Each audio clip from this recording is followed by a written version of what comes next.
3, 2, 1, 0. All engine running. Liftoff. We have a liftoff.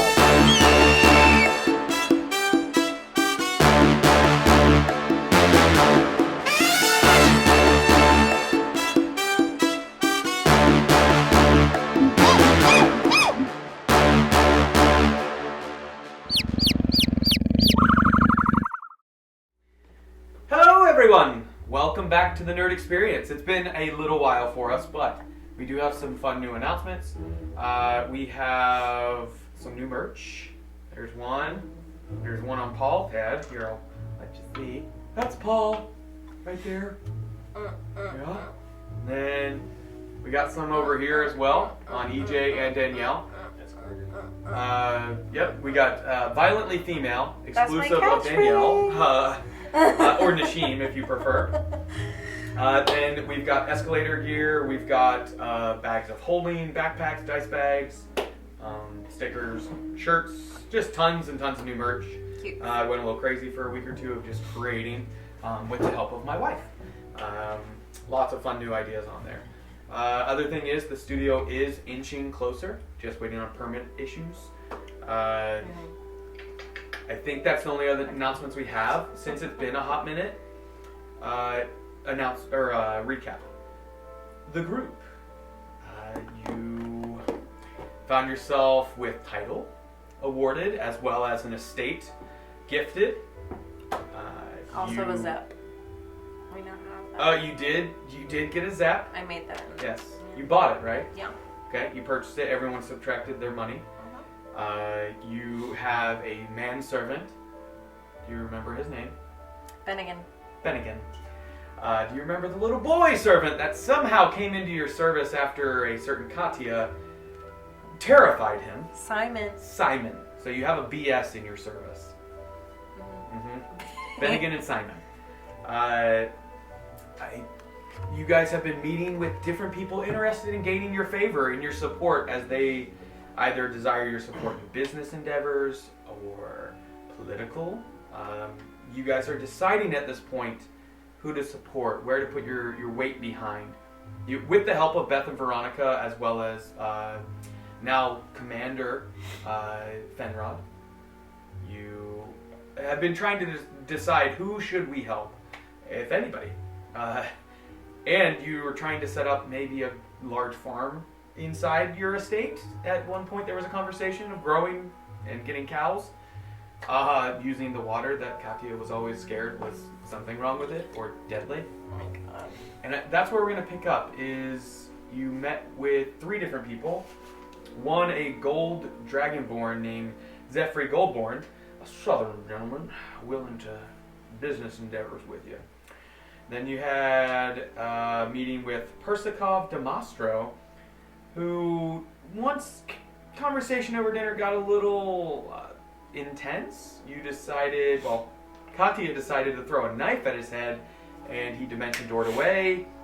I don't believe you went to go gather out where he went or what's going on with him. There was conversation about why he was interested in your story specifically of dwarven places.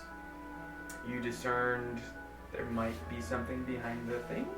You had meetings with Contessa de Marcial and also Antonio Cortez III, Lady Maria Cortez, Lord Kenton, and Baroness Shinkara. You had just gone to sleep, and that's where we're going to pick up. So, is there anyone taking watch now that you have an estate, or are you going to just take rest? Jersey boys. Right? You do have the Jersey boys. That is correct. Sorry, I left that part out. New Yorkers. Yeah, you left out your workers. You got a little helpers in the place. They sleep over there. There you go. What do you remember their names? Oh god, no, I hate them. Let me see. Oh, Dale and that's all I got. I got Dale. Dale is the main guy. Okay. So that's where we're at. They are asleep. They can keep watch for you. You may have had a conversation with them on who patrols and who does what. There are 4 of them. as well as your 2 servants. So you begin your long rest. Is there anything before going to sleep that each of you would like to do? Remember, you do have that amulet as well to be able to communicate with each other, as well as Volgrim and Lord Fenrock. Let's stay up and tell each other secrets, guys. Yeah, the magical can connection by... What are we doing? Anybody? I'm just gonna go to sleep. Yeah, we're just Straight gonna go sleep? sleeps. Okay. Get some. So everybody begins their long rest. Get some rests. Okay.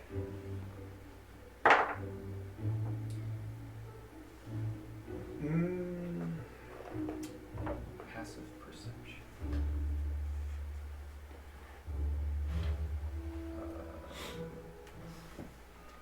Yours is probably pretty good. Is it 19? 19. Okay. About middle of the night. You're the only one. Now keep in mind your rooms are magical, kind of almost. They're not their own plane in any way, like a bag of holding is, but they are magic in nature that they enlarge to what your desires were when the building was made. You hear footsteps going down the hallway. At least 2 sets. And this is definitely towards the middle of the evening, somewhere around 2 or 3. Really early hours of the morning or late hours into the night, however you want to look for them. You're not sure. It might be Jersey boys. They're not Jersey, but the New Yorkers. It might be your servants. It might be one of your other party members just going down for a snack, because you know the kitchen is over. Anything done? Do the footsteps sound hurried, normal?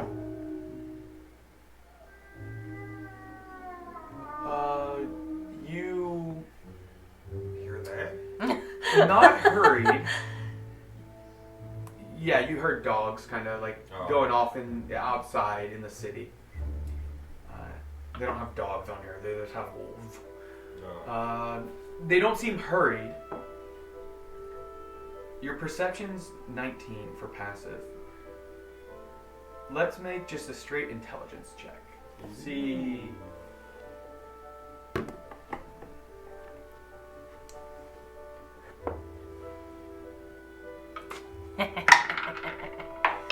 $19. Yeah, okay. 19.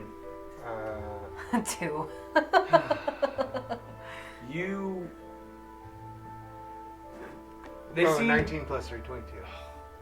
They seem quicker paced than someone sleepy. Like someone's awake for sure. It's not sliding feet or doesn't. With the door closed, and you just kind of woke up to it. It was just like a brief moment of hearing those few footsteps. All right, well, I'll get up and peek my head out the door, see if I see anything. Okay. You don't have dark vision, correct? No. You open the door. Did you take time to light a lantern or anything? Nah, I just kind of opened the door. You see dark shadows, similar in height to Katya, and Kai. Humanoid, basically humanoid. Yeah, I'll ask if everything's okay.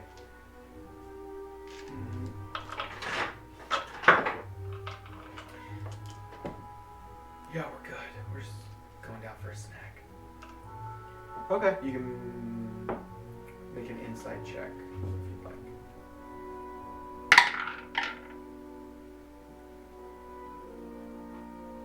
My hands are here on the moment. So 13. So mine was a 17. So you believe it to be just Katya and Kai going to get a snack. Okay. Their voice seems normal. No alarm in their voice. So yeah, they keep going downstairs. The floorboards, as they walk down the hallway, give way to the stone stairs that lead downstairs, and then you hear the door from the side of the building underneath this area open, and you're welcome to look out your window if you'd like to see if you see them. No, I'm gonna go back to bed. It seems fairly normal. Okay. Morning comes. You did get a long rest, so you can mark off a long rest. That is where you wake up in the morning. Anything done before you go downstairs? Or come out of your rooms? Any training, warm-ups, like the reading Morning yoga. Stretches. Morning naked yoga. Oh, Morning naked yoga with positive affirmations as you're doing it. Of course. And he does it do you need help? Oh my He does it where it, like, God. magically, like, positive words pop up in bright, flashy letters around him. You are valuable. You are worth Today's a it. good Yeah. day to have Yeah. a good day. Yeah. Today's a good day to have a good day. It's great to be great. Did I say that at work all the time? Yeah. So all of you respectively get ready for the day. Come downstairs for a bite to eat. We're gonna have some bacon. Bacon. And you gave some instructions to Bennigan as far as like what groceries and foods you guys desired. Not only for the meals that when you were having the dinner last night, but for just future. You guys still need to decide how coin is going to be divided up to keep the state to date, basically, for supplies. And remember, you were paying these guys a certain amount. So we'll discuss that further. You get to the kitchen, or do you want breakfast brought to the dining room inside your estate? Oh, I'll go to the kitchen. So you go to the kitchen. Kitchen. Okay. All three of you go to the kitchen. You find Dale and one other of the New Yorkers there. Also Simon sitting there on a stool, legs just kind of swinging. Very, childish, eating, laughing. What about are Beth and Veronica here now? Beth and Veronica are not here. They did not spend the evening. They returned to their pub, the Large Tankard Inn. Then you don't see Bennigan. You don't see Kai or Katya. Nothing really alarming. They might out some of their So part of who the made the estate. breakfast? Yeah. Bennigan seemed to have made it and prepared it, and then went about other services. Okay. And there's two of the New Yorkers missing as well. You don't know if maybe it's on a rotational shift at this point. Yeah, does Bennigan have one of those things? He does not. Ambulance? No. Oh. Just it was your party members and Lord Fenrod and then Bulgrim. Sorry. And Commander Cal of the.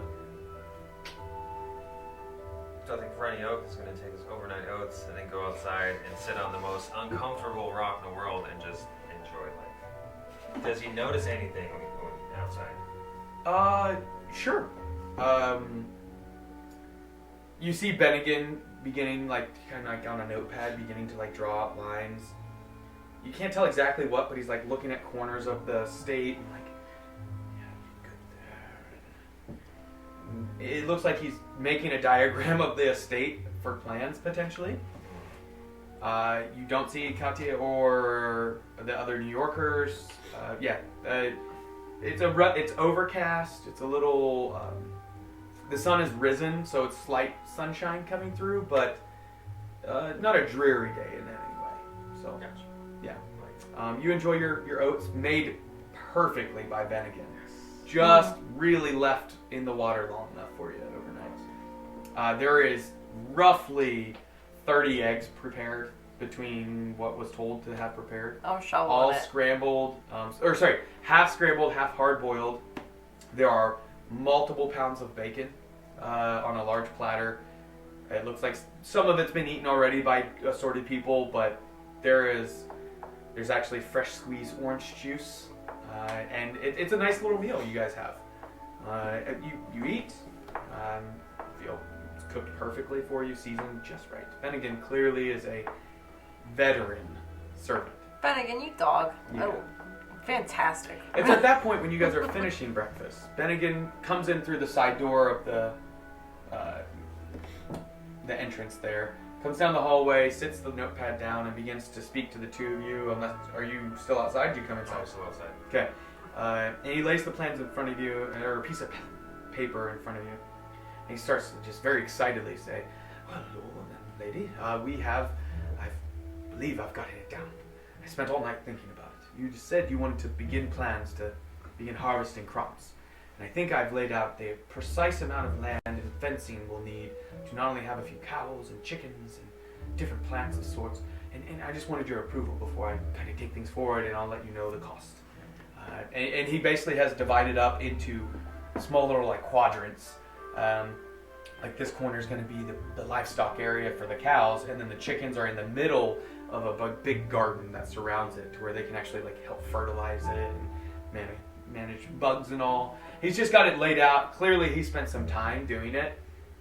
Make a perception check, the two of you, about the pad of like stack of papers he laid down. 15.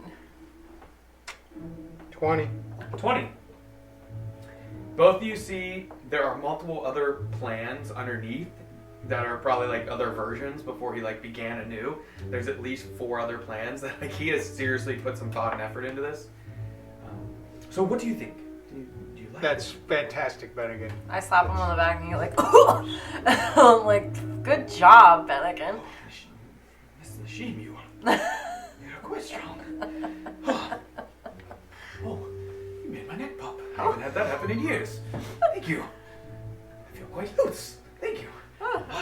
Well, if you approve, I shall see to the beginning of the tilling and preparations. We'll have to remove some of the trees, but we'll keep as many as we can. It should cost only maybe 5 to 10 gold pieces. Myself, Simon, and some of the other workers you've hired, Dale and his companions, will assist in doing most of the labor. There may be some things that we'll need both the two of you and your size. Just to Did help Dale us. and his companions get breakfast? They did, yes. They. It seems they've set up a rotational shift between 2 each shift, so the other 2 are sleeping currently. How many gold did you say? It'll be roughly 5 to 10 gold pieces. I'll just give you 10 gold pieces. You take care of this. That's very nice. Thank you. Thank you. Was there anything you wanted to add? No, I think everything looks good. Okay, good.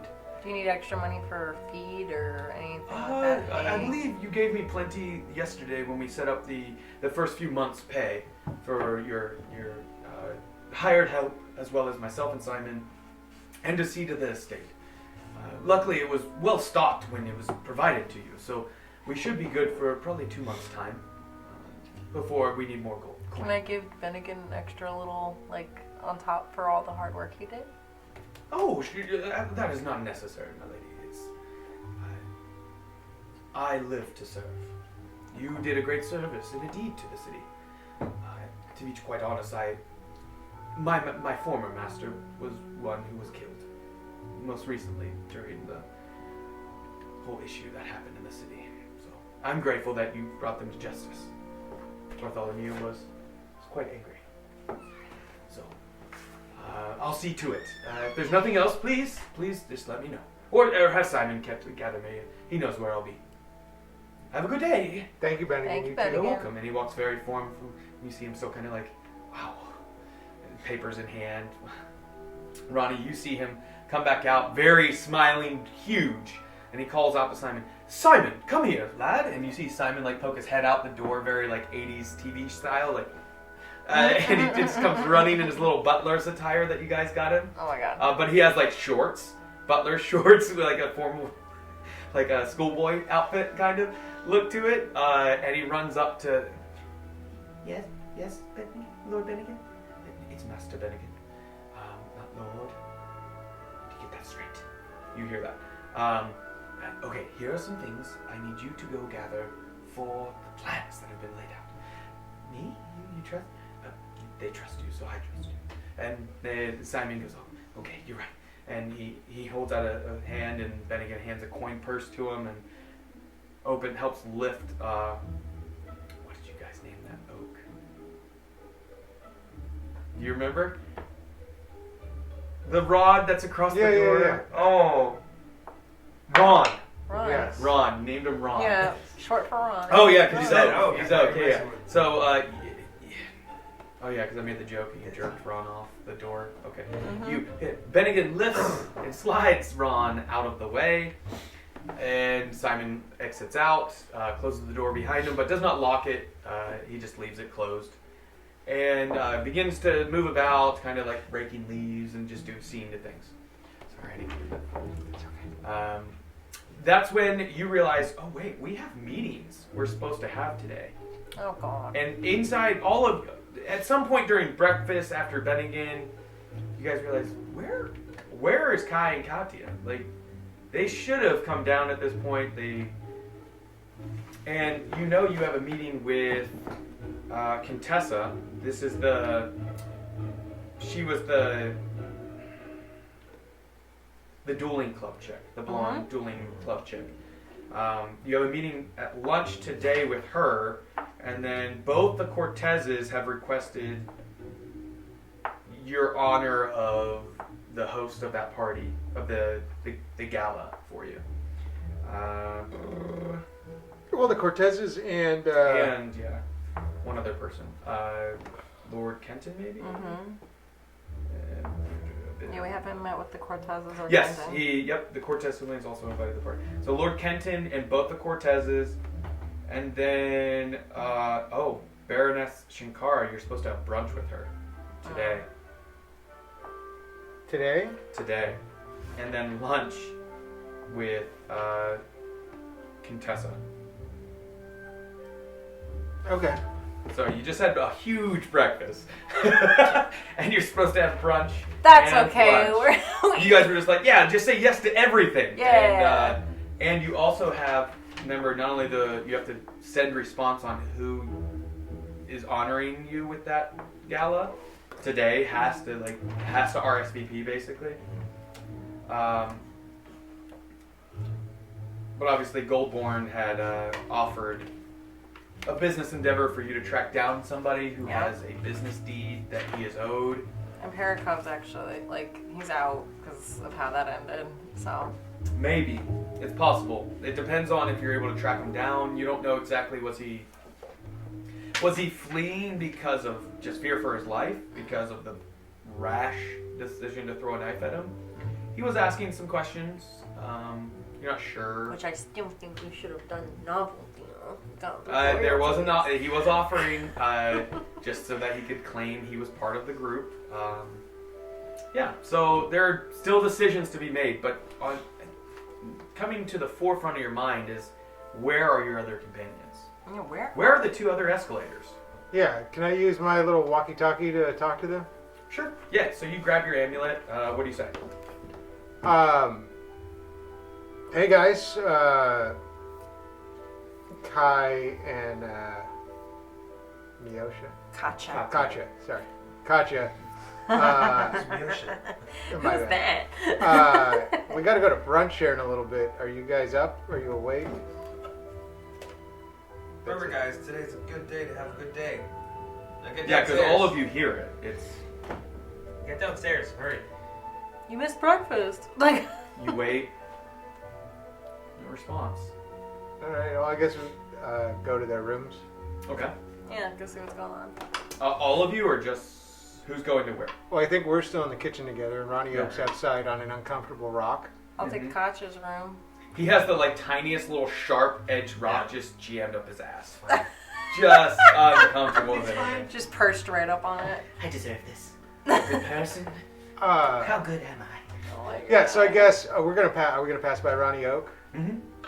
Okay. You would at least see him because the rock is somewhere in this area, and you come out either this door. All right. or Well, this side. as we walk by, I'm gonna yell to Ronnie Oak that we haven't heard from them, and we're gonna go see if we can wake them up. Yeah. Yeah, that sounds like a plan. Let's go. See what's going on. Okay. Hello. Good morning. And Lord Fenron comes in. Please keep the channel closed unless you need something from me, or if there's a way to leave me out. They really didn't think about this when they designed these things, did they? Sorry, And then- Benrod. And then Commander Cal chimes in. They really did not think about this. But Sorry- it's good sorry, to hear Cal. your voices. Good to hear you too, buddy. I hope you're doing good. Hi. As am I. I hope you are doing well. This is going to get some taking used to. Hey, if either of you guys are in town, stop by the estate, have some breakfast, or lunch, or dinner. You're always welcome. Oh, well, I myself, Commander Cal, I've already left back to return. As you recall, my horse did perish in the journey as I pushed him harder. But you did get me a replacement, and I'm already traveling back to my position where I'm supposed to be. Commander Fenrod said, well, I already ate, but maybe I'll come by for lunch today if you'd like me to. I don't think we're going to be here for lunch. You're more than welcome to stop by for lunch, though. But we'll be around. Yeah, that might be a little weird if I just come eat at your place when you're not here. No, not at all. You're always welcome. It's cool. It's cool. Wow. Yeah, maybe I'll stop by. We're getting And I'll cows see. soon. Fresh milk. Really? Oh, your neighbors are gonna love that. Especially in that part of the city. Serves them right, to be honest. We don't care. Neither do I. All right, yeah, maybe I'll see you later today. Is there anything you need me to do? I'm just seeing about, getting order back in the city. Yeah, no, just be you. Be handsome. I'll try, but I really appreciate you saying that. All right, see you guys later. Dale walks up as you're beginning to walk out of the kitchen. Hey, so I means to ask you, when I'm seeing about the security of this place, how forceful do I need to be with, people that maybe knocking on the door, just prying eyes? Why, has there been anybody knocking on our door? I mean, there's lately? people be looking, but nobody's been talking to the door. I'm just saying, do I need to say, hey, don't even look at it? Or what? No. What's the rules? This is a place for the community. We want to be supportive of. So I the should open the community. doors and let them come in. They could Australian. not. No, not really. They could look though. They can. You can say hi to them, ask them how they're doing. Just be polite and forceful when you need to be. Don't let them into our stuff, but just be nice about it. Be like, hey, how you doing? There's some things in this world I'm known for. Being nice is not one of them. But I will do my best for you. So. That's all you gotta do, Dale. All right, you guys have a great day. You too, buddy. You too, bud. Man, they're really some nice people. And you guys walk out, see Ronnie Oak. You guys go up the door, or go into the house, head upstairs. You see Katya's rooms first on the left. In Kanto style, it's got just mayhem across it. There's really no pattern to it at all. Just you've seen the art where it's just thrown paint at it all over. It's like that, but no color to it. It's just engraved into the wood. Knives everywhere. Yeah, it's just anarchy. You guys, they're robbed. And then you realize, oh no, that's just the design. Anybody knock on the door, or you just try and go in? I just go right in. So you open the door, you see the bed isn't made. You see a sword beside the bed, and no one else in the room. What's the sword? Is it the? Was that my dragon sword? Taking The dragon tooth sword. taking that back. It's a rapier. Okay. There's one other person, two other people that could use that in the group, if things get to that. But you don't see. You can do an investigation check if you'd like to take some time to look about the room.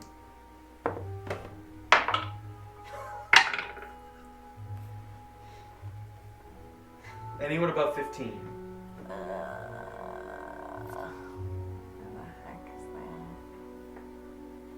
Nah.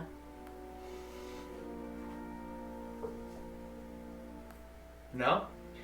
5. No sign. Okay. No sign of her. Huh, that's weird. I wonder where she is. Could she be in the bathroom? That is possible. Maybe she's drinking water somewhere. Investigating. All right. She's just in the well. She's Doing Let's a go litmus see- test. Yeah. Let's go see if Kai is around. Okay. So you just go one door down, and it's Kai's. His is on the right. Hers was on the left. So his is the second door on the right. Yours is the first door on the right. Because Ronnie Oak is always on the right side of good. And so you see his door is actually ajar.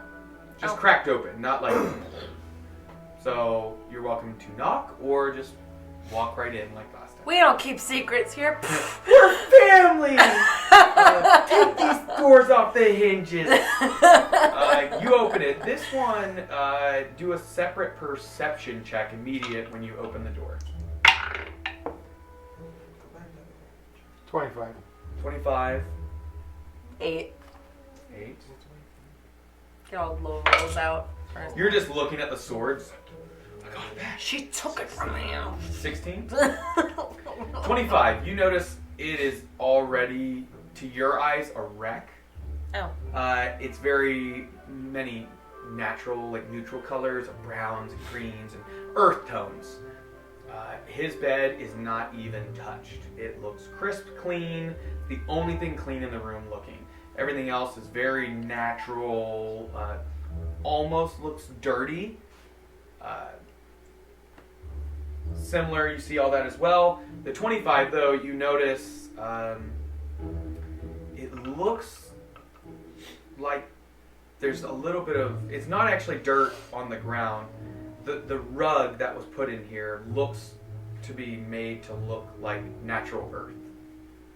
It looks kind of like ruffled in an area, not in a natural way. It looks like maybe either he was moving around and kind of slipped on it a little bit. I don't know. As well as it smells more earthy in this room. So you're welcome to go into the room now. That was just when you opened the door. Those are the things you saw. Ugh. That's where the cows are coming from? What the hell is that smell? Not a sewer. All right. He's a druid, so. So yeah, we'll go in and see what's up. Okay. Anything? Do you want to check bedside table? Do you want to check the bed? The dresser? The closet? Yeah, let's kind of check it all. Yeah. So you're gonna do like kind of an overall search. Nashim. I'm gonna go under the bed. See if You're there's looking anything. under the bed? Yeah. Okay. Rania, what are you doing? I'm getting my holy water out and throwing it all over the room. Just like Smells. spritzing it? Yes. Be free, demons. And exercise demons of the smelling. Okay. It's not like... It's earthy, meaning like okay. it smells like the woods or nature. Like the No, wild. never mind. Right Like, now. yeah, it's not, you know... It's a It's not like there's just shit in the corner. And like, No, then right that's all I meant. like pea soup, like from the extra. Yeah. Wood with nature, no, I'm good then. It was like it was so he felt more comfortable. Am I gonna roll? Investigation. So you're still spritzing water though? No, it's not. Yeah, it's not This guy stinky. really It's not likes- stinky. This guy really likes camping. 15, Like, yeah. just- 15 investigation. Damn it, 7. 7.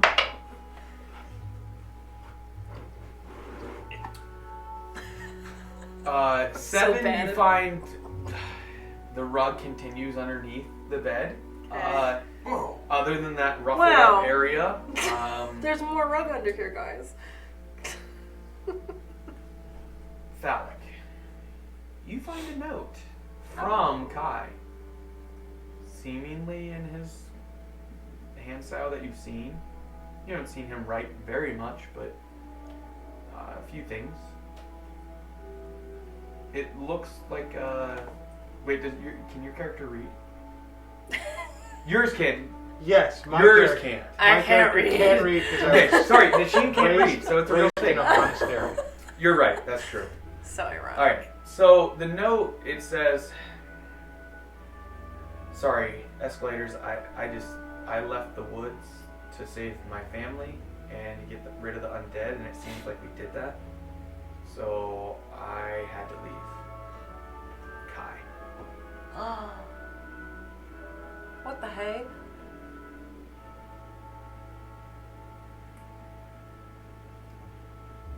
Do you think he took Katja with him? I don't know. Were they like Were they an item? a thing? I don't know. They seem like I thought we were dating. Well, I guess upon that, do we find anything else in the room that's useful to us? Other than that, no. The only other thing that stuck out to you was that rug. Like, that it wasn't... That it was just a weird rug? It was just kind of like ruffled up in a way, like almost like you're having a dance party on top of a rug and it kind of like moves a little bit. It gets like wrinkled up on itself. Don't worry, Okay. guys, I got it, and I go fix the rug.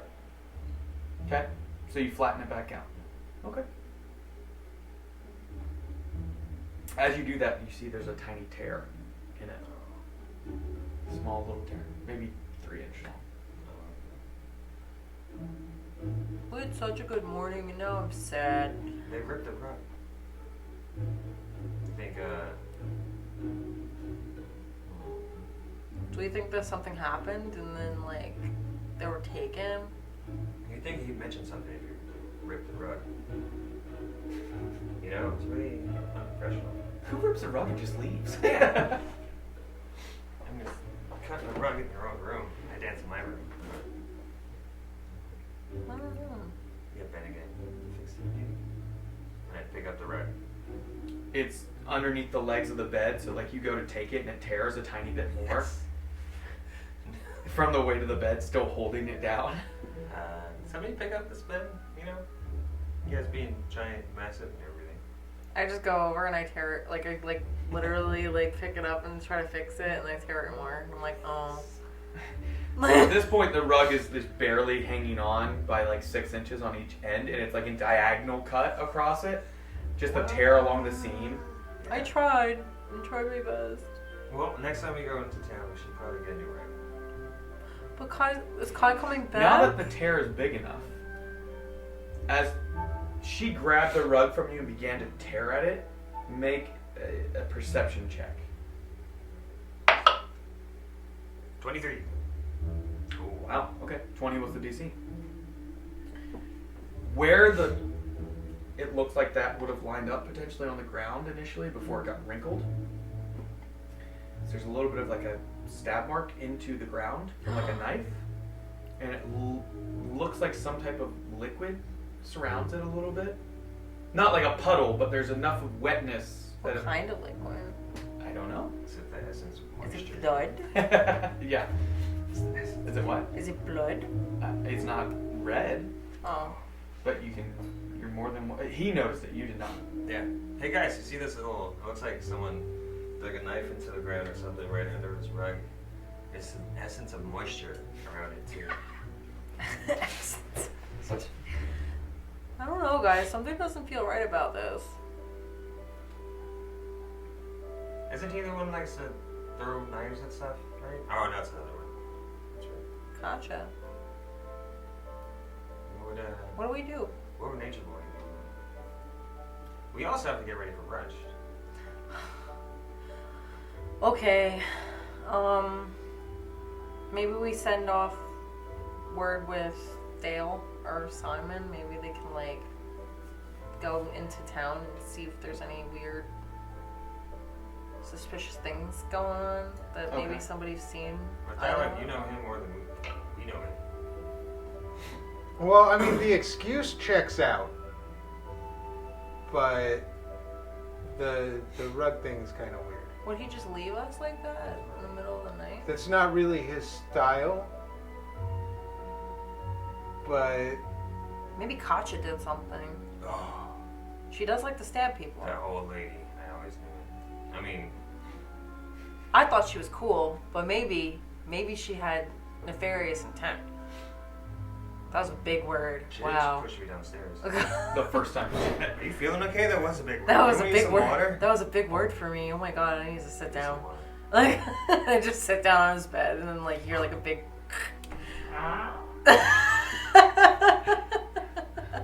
I'm going through a lot of emotions right now, guys. You just pull out some bacon that's stuffed in your pocket.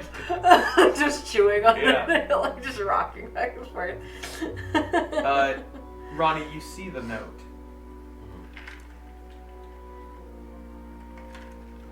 You have a skill, don't you, of like a forgery kit? Or no, you do. One of you had some type of forgery kit. Yeah. Specifically with... Jack of all trades. No, I have disguise. Or just with like being able to discern people's writing. There was Roll something. for it? No. Unless you want to investigate it deeper, the rug, there's not much else to go off of in the room. okay. Well, what if we go check Katja's room to see if Within the mess, if there was anything that we missed. Sure. Because we kind of just were like, Katja. The door was designed to be anarchy looking, her bed was not made, and some clothes were already thrown all over the ground. That was but a smelly room, wasn't it? it wasn't smelly yet, no. That was a smelly. Smelly room. You go back to Katya's room, and you begin to look around a little more thoroughly this time. Little bit of inkling there might be foul play, possibly. And you can give one more investigation check. Come on. 15. Damn. 4. Can't catch a break.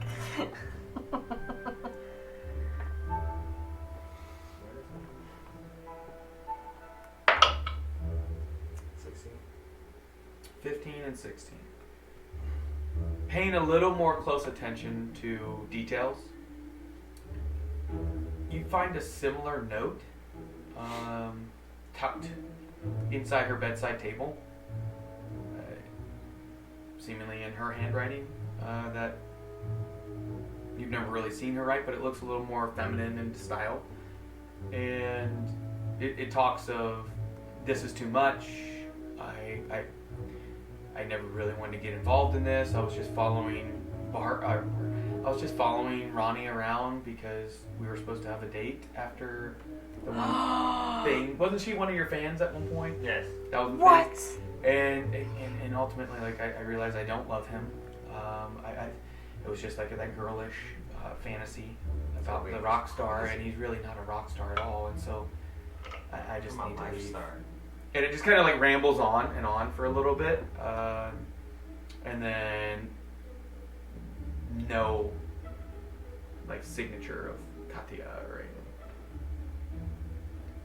What do you guys think? You guys read the letter? Shock and awe. I am in shock and awe. I'm just still chewing on my bacon, like just like.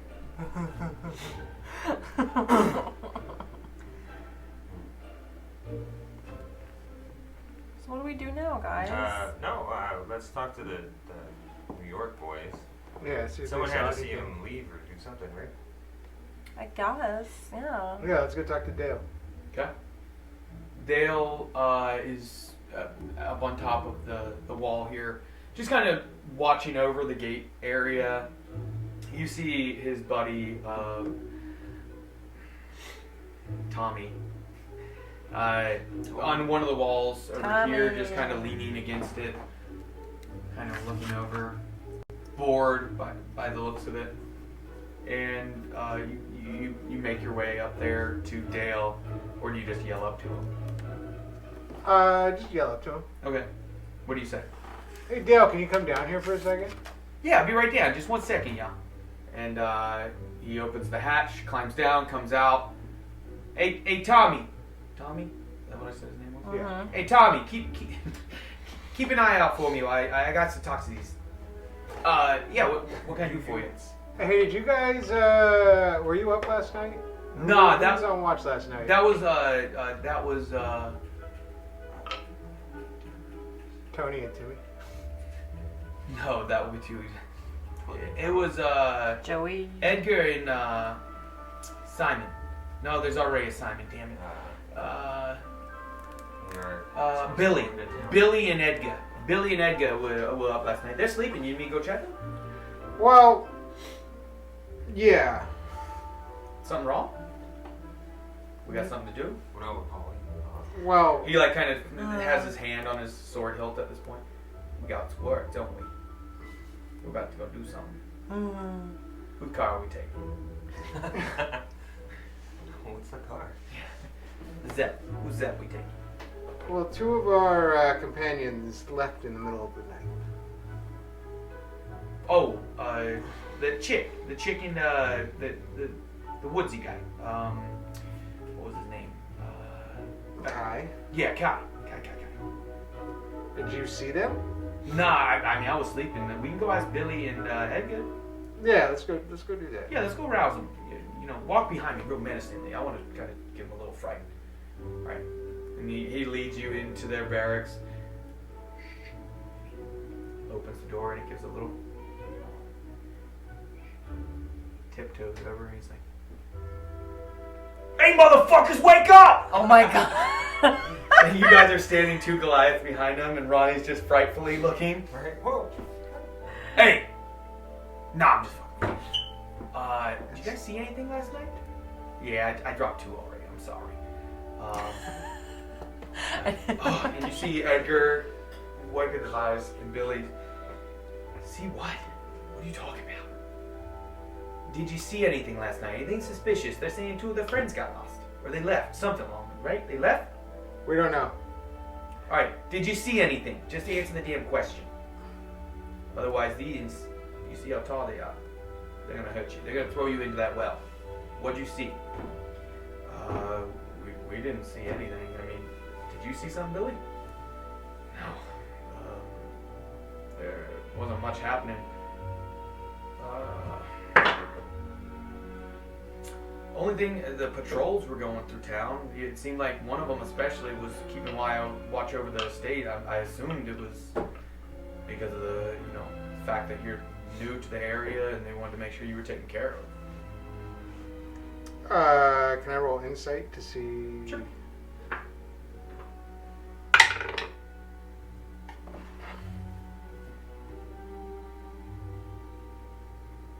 And Ben again comes hurrying in at this point. I heard loud noises. Is there an issue? 19. Was there an issue? Something I could... Well, We're just. Our friends are gone. Win. Yeah.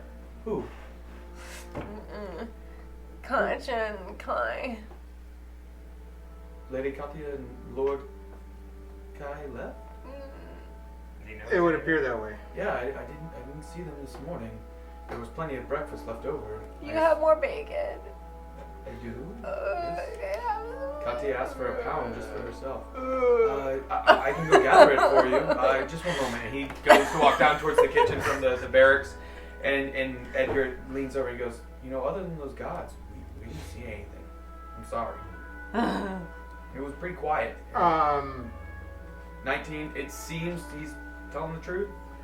Can I reach out to Commander Fenrod? Sure. And ask him, just if they did have patrols in the area, like increased patrols in our area, or... Give me a few minutes. Let me check into that for you. I know I did ask for patrols to be at watch over the entire city, not specifically over just your estate, but you're saying there was guards hanging out near your Yes. your area? Yes. All right. Give me a moment to check in to see. I'll contact you back in just a few minutes. Okay. All right. Is it okay if we go back to sleep? Like, we worked all night. We didn't sign up for this. Yeah, You no, missed 2 people leaving. No, I didn't hear the door open. I didn't see anything. Yeah, it was Okay. just quiet. It was the first night we were here. It was nice. Alright. all right, well, I suppose let's get ready for brunch. Bennigan comes back with the plate full of bacon. Hey. He grabbed the whole fistful of like a pound of bacon. I'm just like... Yeah, so- here's 9 on the... And Bennigan actually leans in. With all due respect, if you're going to make this planned event with Baroness Shinkara, it might be time to gather your belongings, get cleaned up if you want to change. And Yeah, we're be just on your talking way. about that. I can have Simon get contact out with some of the other, children of the city, see if they've seen Kai or Lady Katya. That would be great. Absolutely. Yeah. Is anybody changing what they're wearing, or? I'll freshen up and put on my robe. Okay. Okay.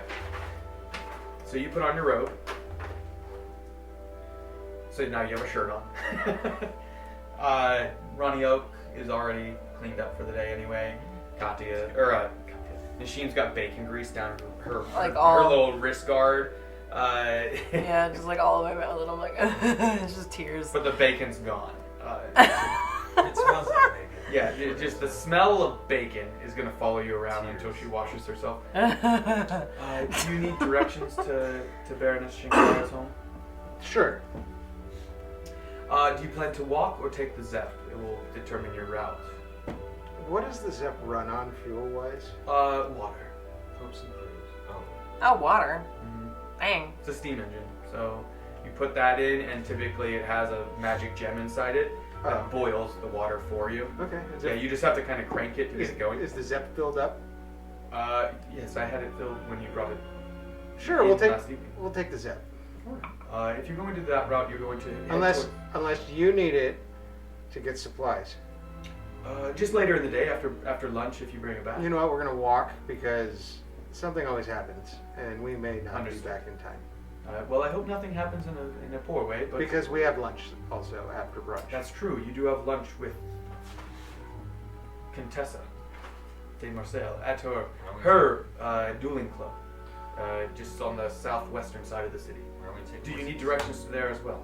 Yeah, could you give us directions from brunch to the dueling club? Sure, absolutely. So, and he explains how to get to the Baroness's home, and then from there to the dueling club. Spends just a quick minute, even like on his little notepad, tears off a piece and writes out kind of general directions, like on a map, to show you, and he hands it over to you. I find it helpful to have a visual aid. Thank you, at we times. appreciate that. And the star I will always put there. That's here, your home base. Thank you, Brannigan. It's my pleasure. Pride, privilege, and pleasure to serve. The Escalators. Thank you, Brannigan. Is there anything I can do for you, Lady Najim, to cheer you up? No. And he hears that, and he... For you. And he holds out a hanky. And it's like this. It's like a child size to you, basically. You kind of like blow your nose, and then as you breathe back in a little too hard, it sucks the hanky up your nose a little bit, and you pull it back out and fold it up.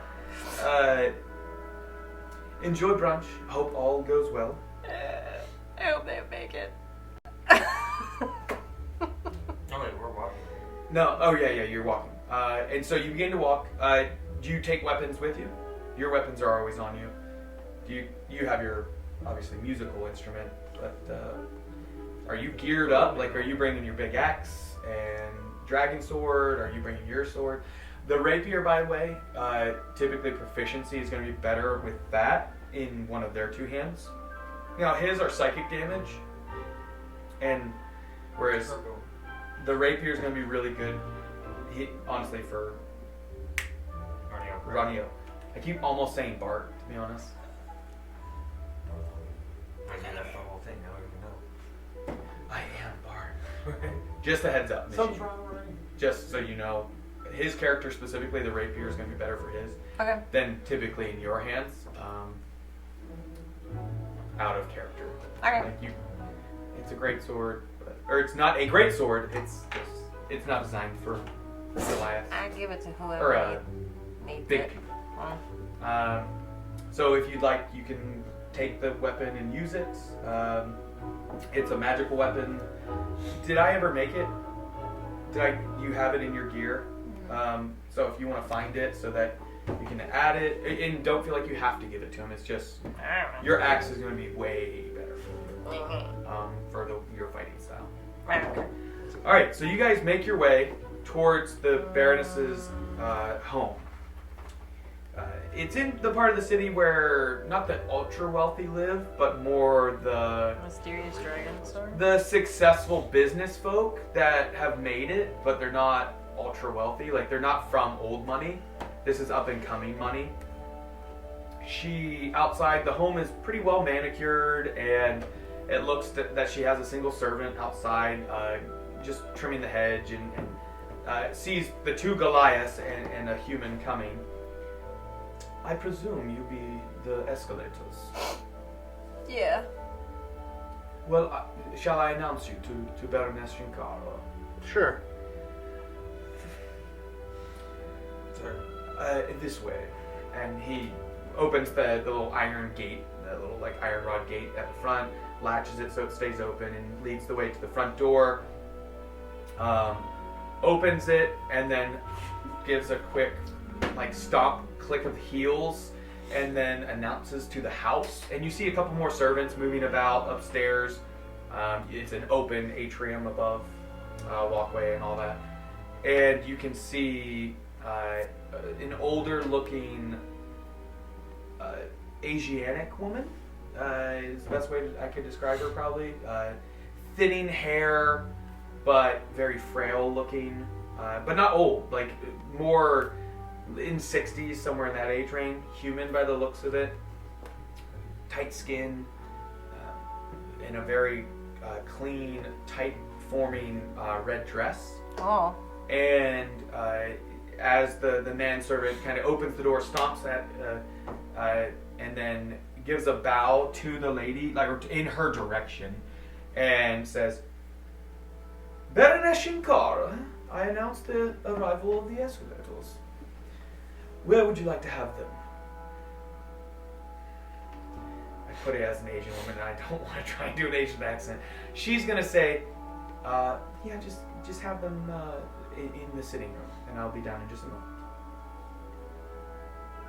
So he escorts you and points open hand towards a room where it looks like it's a whole sitting lounge. There's comfy couches, a few comfy chairs, kind of a few coffee tables here and there, side tables. Is anything built or big enough to support? The two couches for sure that are in there can easily fit. One couch could fit 2 Goliaths. Okay. Or 1 Goliath in a chair and 1 Goliath. It's a very comfortable, large, American-style sitting room for big people, not for little people. It's not a Hobbit size. There's a couple ashtrays with one of them has an already put out cigar in it, and not like it's still smoking, but like it's an old cigar sitting in there. You see a few, not pamphlets, but like small, like books, like magazines almost, on the coffee table, and you can see some ashes from around the table that has the ashtray on it. Is there a humidor in the room? Like a smell? No, a humidor, like for cigar storage. Oh, sure. I didn't know that was the word. Humidor? Yeah. You learn new things every day, children. Yes.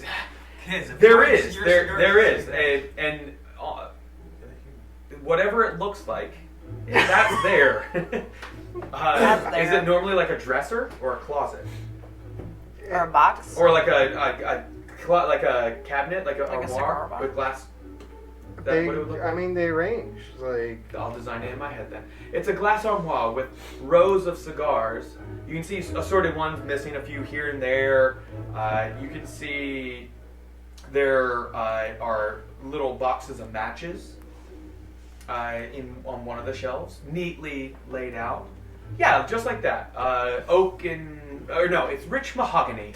And the other thing is, it's got like cherry blossoms and very articulate design on the in filigrees and such. Oh. Just lots of beautiful designs throughout this room. And at the center of the room, there's a large rug, red in color with purple details throughout it. Go. Make a perception check. Let's see if you notice anything other than that. Unless you want to like walk around and investigate the room. 17. You start opening everything. 17? Yeah. Nashim's a 2. Not today. 25? 3. 3. You're about off. Okay, so 25? 25 and 17? Yeah. Nashim, you see the cigars. You're welcome to, if your character smokes, go grab one or sit down, whatever you want to do. You don't really notice anything other than, hey, this is a comfy It's little not room. bacon, but it'll do. Yeah. You grab one, and it's small, obviously, but you give it a whiff. It does smell good. As you open the doors, both you get a whiff of it has like a bit of a stale smoke smell of a smoking lounge in that room, but when she opens it, it's that fresh cigar smell. She grabs one. Not like the best of kind, but it's a nice cigar. Little end wrapper on it. You clip and you get to it. That cigar that's in the ashtray looks familiar. you recognize as the same type that Goldborn was smoking. You're welcome to investigate the cigar more, that one specific, because you noticed that. At a 17, the other thing you notice is a butt print in that couch for that massive golden dragonborn. Big old dragon butt. Fits his ass perfectly. At a 17, you see the cigar and it looks the same, but you're not 100% on it. You also notice this is a well-visited room, clearly. By the rug, it's not like perfect, crisp, brand new rug. This is a very much... She gets many visitors for some type of meetings. She's an established lady by the scene, by the looks of this room. You smoke a cigar. Does anybody else grab a cigar? No, I'm going to ask Ronnie Oak. Okay. Is that the same kind of cigar that Goldborn was smoking? I think so. I go over and I sit really weird though, like my feet up on the chair. Now that you mention it, the scent And is then similar. grab it. Yeah, you know what? This is the same cigar he had. And if I feel correctly, You're a small he was butt. sitting right here. Is it still warm? The cigar? It No, is the not. Oh, but Oh, no. Chair. Okay. And you then reach over and check the cigar. It's not. But you do... you get the impression that either... This wouldn't be a normal thing to leave the cigar there if the meeting hadn't happened within the last 24 hours. You know, Oh, yeah, the room, there's not tons of cigars and butts of every... It's one cigar, and by the length of it, it looks like maybe smaller than what you saw him smoking. So perhaps he came here after. From your perception check, now you're kind of putting details together, getting closer to it. You can see even like kind of the two teeth marks on it from where his large, like kind of reptilian style teeth kind of sliced into it a little bit. You even hear when you listen to it a little southern drawl poking out. But then, as you're kind of like looking over, has anybody sat down? Yeah, I'm sitting on the chair. In the seat. He's sitting on the Dragonborn butt print. Okay. Anyone else sitting down? No, I was still just kind of standing up, just checking stuff out. Nisheen? yeah, I sat down You sat down? on the couch. The other couch or a comfy chair? The couch. Okay. So you sit down in the middle or on one of the sides? Right smack dab in the middle. Okay. Only enough room for Ronnie Oak, basically, or the the Asian style lady, Baroness. We'll just call her Shinkara. For Shinkara to fit, like clearly, Thalic could not fit. It's at that moment as Ronnie Oak has kind of picked up the cigar. Oh, please don't look at how that's not quite. It's dirty. Someone else smoked that. Would you like a fresh one? No, I don't smoke. Thanks though. All right. Well, I'm going to have one if you don't mind. Would you like one? I'm okay right now. You're good? Well, I'm glad you saw to one yourself. It is my pleasure to serve. This room is open to all of the community. And she walks over, grabs, opens it, and I think I will have one of these. And she fingers the cigar to her. This will do well. And she clips it, takes a match, and As she's looking for the cigar, can they slip off the little brand sleeve of the cigar in his pocket? Sure. Sleight of hand. Yes. With advantage because she's... Or no, the DC is just lower because she's... Okay. Surprised you didn't stuff the whole cigar. 11. 11. Okay. What's The DC is lower for her to notice. Okay. Oh, so I guess that would be 15. She doesn't seem to notice. Okay. She takes a seat in the comfy chair, kind of in the middle of where you're seated and where Nishim is seated. Are you staying standing? Or are you going to sit down? Standard? Standing? Did I No, say standing? standard. You have to be standard. Standard. It's been a long day. I will sit down. Beside him or in a comfy chair?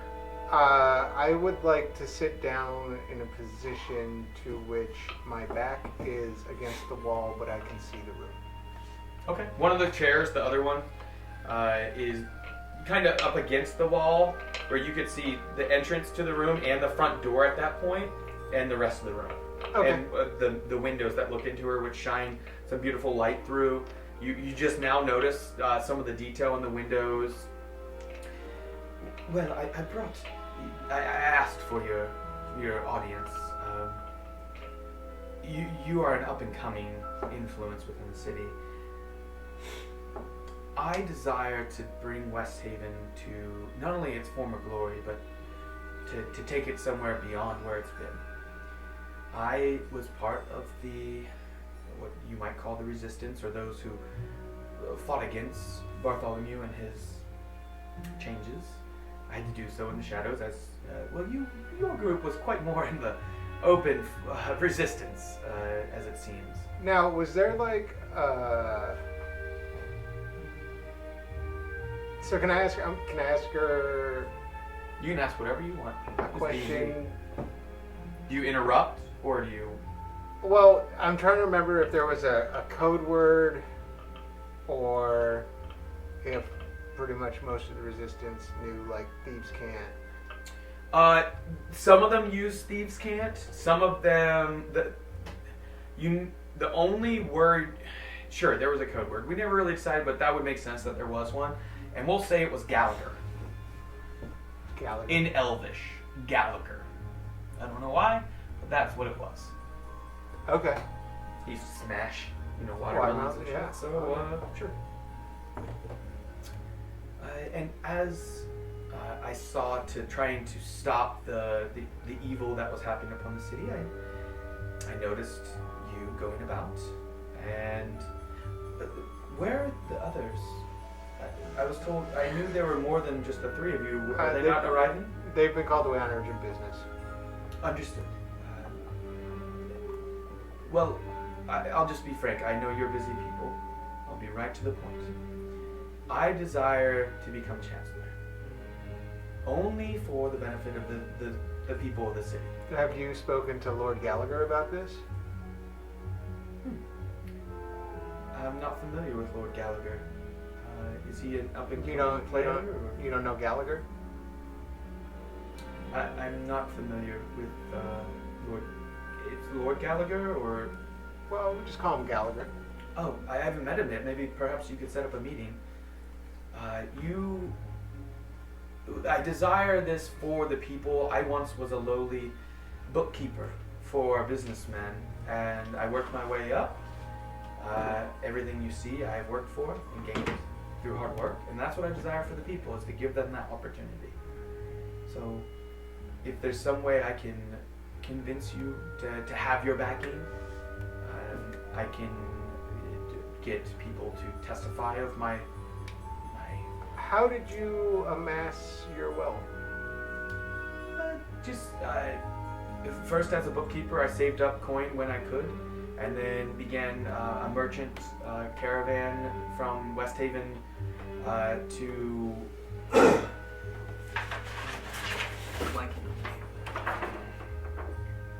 Mayor's Hill, and then from there I changed. Can I roll insight to see if this is truthful? Sure. Anyone can roll insight to see if there's some type of deception. 26. 26. You're not gonna roll? No? 19. 19.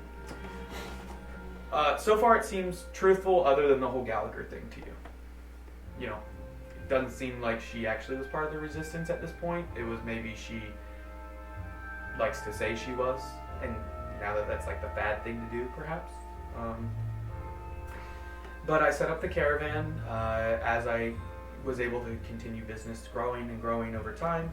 Took about a decade, but then I put down my roots here in Westhaven for my first actual brick and mortar location to set up for, again, transport of goods, and it's grown from there. I'm now established not only in Mayor's Hill, but here, as well as Hawk's Landing, and we're talking, and Asgirth, of course, being in between. There's a few other cities we're discussing, me and my associates, discussing further. And who are your associates? Well, I guess it couldn't hurt to say. we have the Cortez siblings are both established in my network. You have we transport goods for a few. Do you want to know the businesses we support goods for, or just the people that I or investors? Who do you affiliate with? Who is in your business circle? Well, as not quite partners, but those who have coin invested within the businesses are both the Cortez siblings. You can see them as one established, or two, as some people do. But both of them, you have a few other members of the hierarchy that are also petitioning to get into the chancellorship. One Bambi, and one I don't know if you've met a businessman named Goldborn, Zephyr Goldborn. He's very keen businessman, well established in developing growth. Handful others as far as like people who work for me, but I don't know if that's the details you're looking for. It's fine. I have no, and I imagine me saying this doesn't help, but I have no desires to do this for myself, to be honest. I just want to help the city get better. I saw its decline coming and attempted to help it where I could, but it seemed the forces of evil were set on Yuan. There's quite a few evils that have popped up recently across the world.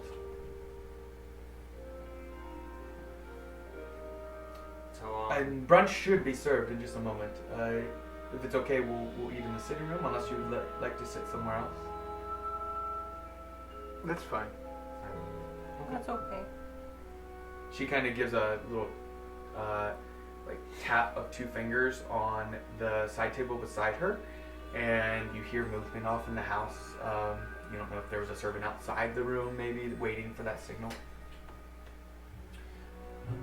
So, I've heard about you, but is there anything else you can tell me about yourselves? I desire your support because it's clearly you're good intentioned people. But what do you desire for the city? Nobody really knows. Does it matter? Well, depending on what your intentions are, perhaps I actually wouldn't want your support.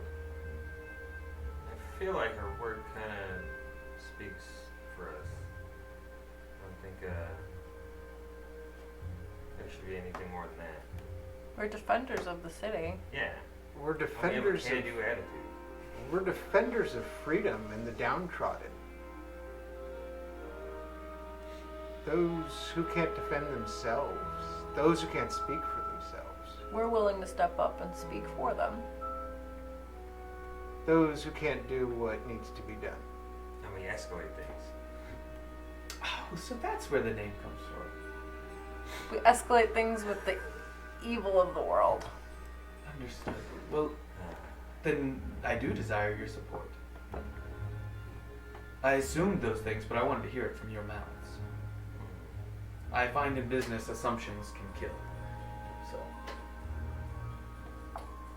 and it's at that point the manservant that had kind of announced your arrival comes in carrying a tray full of like finger foods and a few champagne mimosas by the looks of it, flutes, and two of them larger than other ones, clearly for the Goliaths in the room.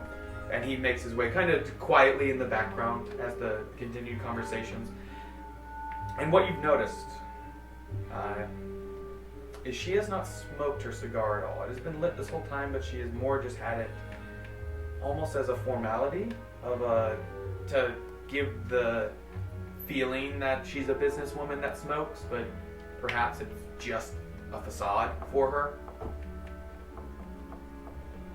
I'm going to ask her if she's not smoking that thing and she put it out so we can enjoy the meal.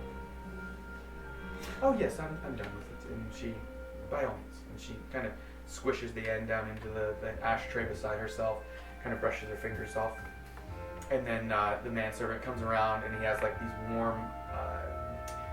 Moist Halloway. Yes, like the warm cloths you get on like first class. You know, they clean your hands at the airplanes and all. And he gives away, holding it with tongs, holds one out. I haven't had that in a long time. Pre-COVID. He hands them out to you. You can take them if you want. You clean your hands. She actually grabs it, does it, and he waits and I'm like allows wiping everybody- all the bacon grease off. Like, ugh. The meal is good if you eat and partake of it. The mimosas are strong. You imagine they were designed to be strong to try and loosen things up. Conversation continues as you're eating. So, in getting your support, if you decide, which I do desire it, how it would take place is, I haven't discussed it with the Cortezes yet, but they are throwing an event in your honor, as you know. I helped fund that, and I would announce my running for chancellorship, and it would be at that point I would expect you to step forward and say that you back my positioning for the chancellorship. And I'll give you the day before the event. what do we gain by endorsing you for chancellor? Well, someone you can trust has as you stated, the voice of the people, those who can't speak for themselves, the good of them. I plan to put in work programs to allow them to gain, those who don't have work to be able to get employment, so they can begin to pull themselves up. Also, I plan to open new areas, not just through my businesses, but other businesses in trade to help bring fresh, honorable coin into the city, not the ills of the games that were beginning to be brought in by the Bartholomew or the mercenaries that were brought in. There's still things to be done about that in working with the local guard of Westhaven and with the Sky Sword. There are many ideas I have for benefiting not only our city but the world, in that it seems there are two very large scale threats to the world at this point that quite recently have happened. The return of the Sentinels, and then there's a threat coming out of Koible by the sounds of it. Oh no, that's not by the sounds of it. It will be here. You say as if you've seen it or you know for sure. We were there. At the ground zero, you were there at the event. Absolutely. Her composure changes just for a moment, and then she gets back to her very put together business straight. The composure was more, just that glimpse was a surprise, slight excitement. Well, if you were there, then you know what a threat that will be. I've heard that Koible just barely survived. Much of the city is laid ruined too, except for the tower. And it seems that the large ship in the sky and the creatures upon it are beginning to travel from Koible southward. And most of, unless they begin to head east, I imagine they'll find their way to Hawk's Landing and Ascurit, and eventually here. But if Koible could just barely survive, we need to prepare immediately. There will be no stopping this. What can we do to prepare them? If you were there. That's why the Sentinels came back. You were saying the dragons returned to assist in. There's no assisting.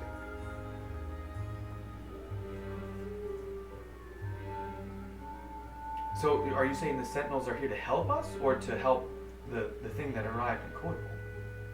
The Sentinels are here to destroy what is coming. There is no helping. We cannot help them. How do you know these things? Because I spoke to the Sentinels.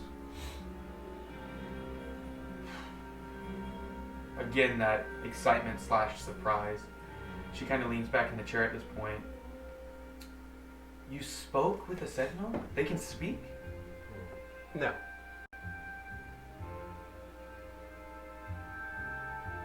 But how did you speak with it? Telepathically.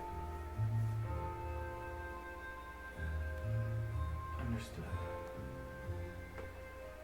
So they're here to defend, or to fight this threat. Did they say? So there's nothing we can do. We just have to hope they can do. They did not say that. But having seen both sides of this, that is a statement of fact. So you're suggesting we batten down the hatches and hope that the Sentinels become victorious? That's the only thing you can do. I don't do well sitting still. I want to assist if I can. So all of our might, all of our technology, all of our combined forces of not only those in Levempor, but physical forces, we stand no resistance against the threat? None.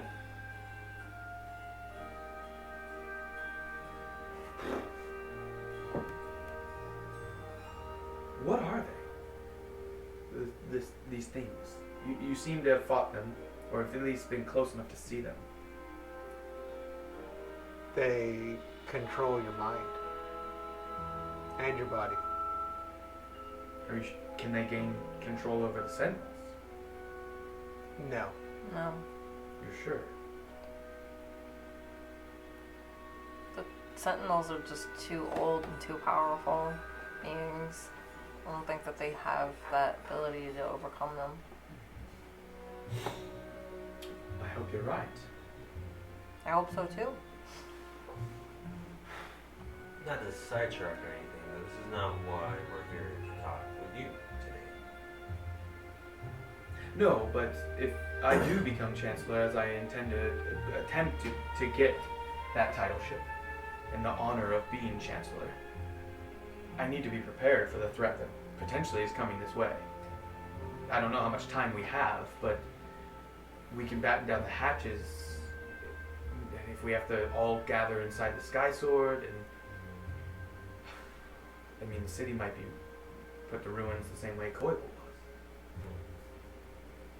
I don't want the people to suffer. There are many women, children, and people that are just would be caught in the onslaught. And they don't deserve. I know it seems that I have wealth, but I'm not of the mindset that they're any less important than myself. Perhaps they just haven't had the opportunity. That is a noble way of looking at things, and we're here to help, but this may be bigger than us. I can't believe that. I have to keep hope that we can do something to help. Even if that is just to help keep the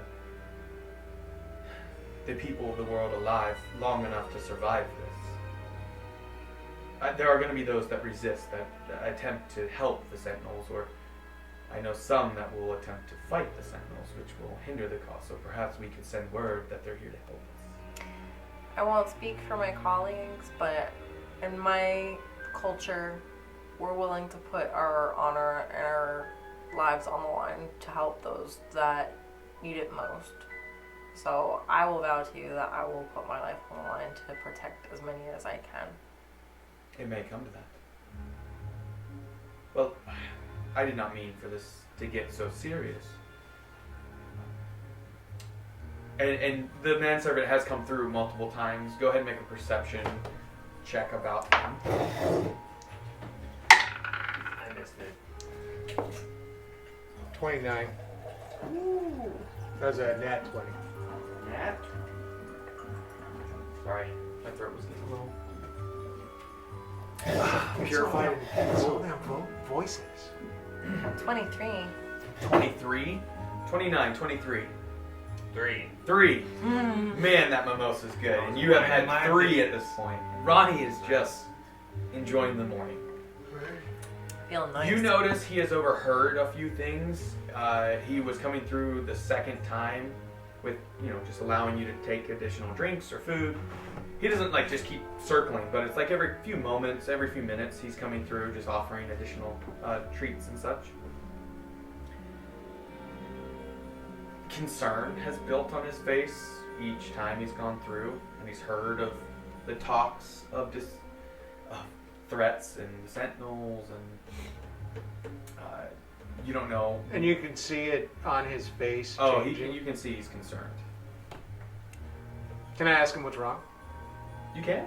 Yeah, so around the third time of him coming around, you see the concern. And Lady Shankara looks to him. It is not my place to get involved inside business discussions. I asked you a question. And he looks and she kind of nods her head and looks away. Well, my family are in the city, so speaking of death and destruction potentially coming this way. Well, I'm sure your master would give you quarter.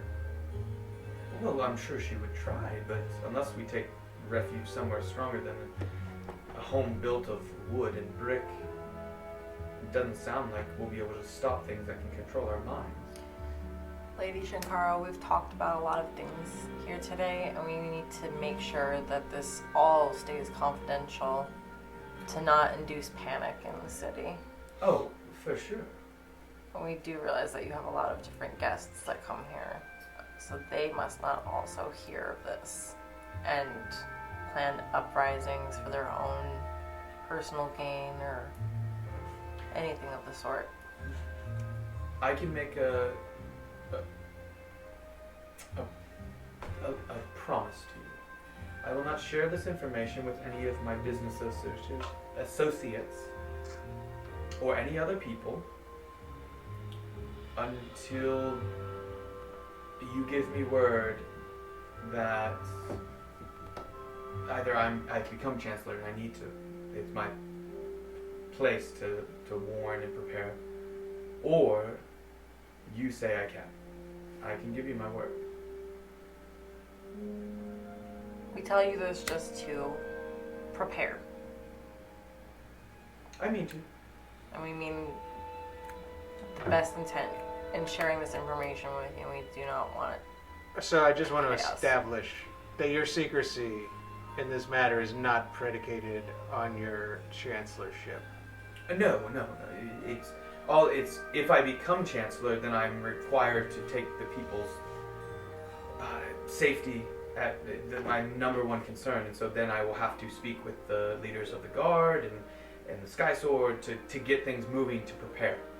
So that's all I was stating, is if I become chancellor as I intend or hope, I will have to begin to prepare.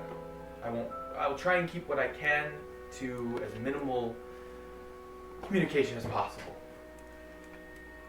But until that happens, I will keep it in confidence. Thank you. That's all we ask. Well, I've seen you've been able to finish your brunch. It's been very interesting and exciting to have you in my home. Can I roll insight from when she was saying she's not going to say anything? Sure. 21. 21? Seems truthful. Okay. There's nothing that would, so far, that would make you believe she's a liar at this point. Other than saying she was part of the resistance. Do I get to roll that with advantage? I mean, not that it matters. It's a charisma. Is it a charisma-based check? Insight is intelligence. Oh, yeah, you're right. Charisma-based stuff is only for citizens of the city.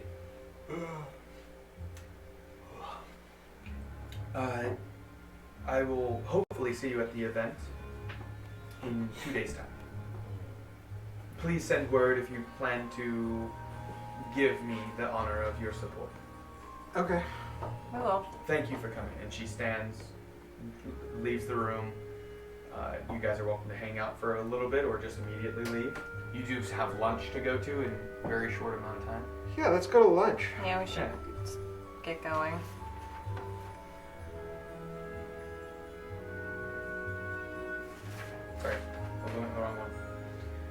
So you begin traveling across the city towards the dueling club. You see the doors are open, just like before when Nishim and Katya had gone by and met the Contessa. We'll call her just Contessa. Fair skin, 2 braids that hang long down her sides, light blue and purple flowing gown. She has a rapier at her hip the same way.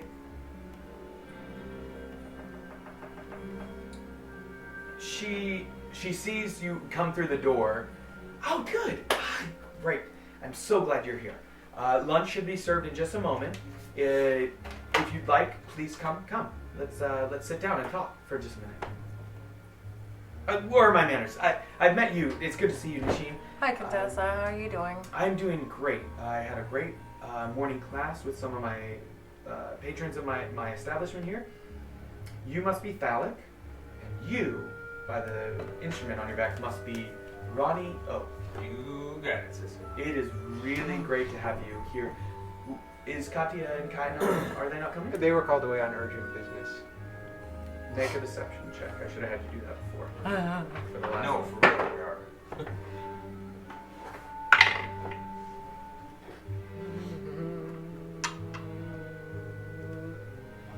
This is charisma based. It is. 23. 23. Okay. Well, hopefully I get to see them again. The sitting room's just in here. We've got a table set up. I'll have to finish up lunch and bring it in. If you don't mind just sitting for a minute. Do you have a restroom? Yeah, absolutely.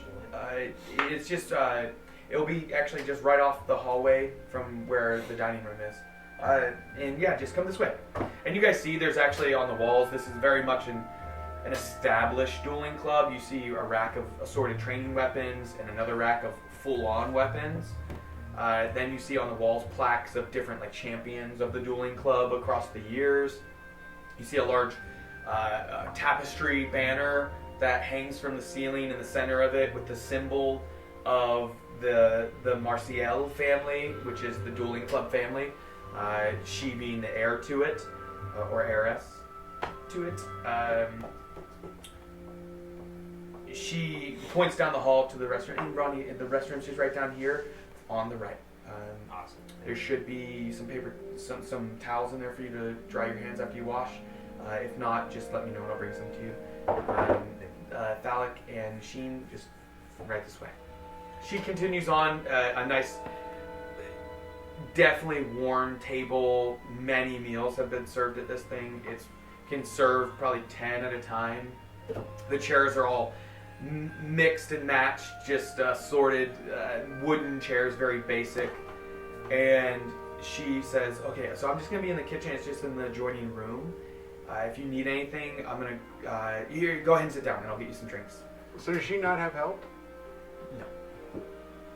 So she opens the door. You see no one else in the kitchen. The butler's door closes behind her and it kind of swings back. And you see her grabbing some tankards and beginning to fill it with ale. Comes back, sits the ale in front of you, and has a pitcher of additional ale with her. There's a tankard sitting in front of the chair she assumes you will sit at. She has one as well. And you see her take a large gulp and sits down and then begins to speak to the two of you until Ronnie O comes back. Are you attempting to pee or poop? Pee. Okay, from the mimosas. Yeah. I assumed, but you never know. You do poop in D&D. We just never say it. So you go in, you empty the bladder, wash up. You come back and she's already gotten the tankards there. She begins speaking to you guys before he returns. So I'm really glad you were willing to take my audience and have lunch with me. It's great to actually meet you in person, or you again, Nishim.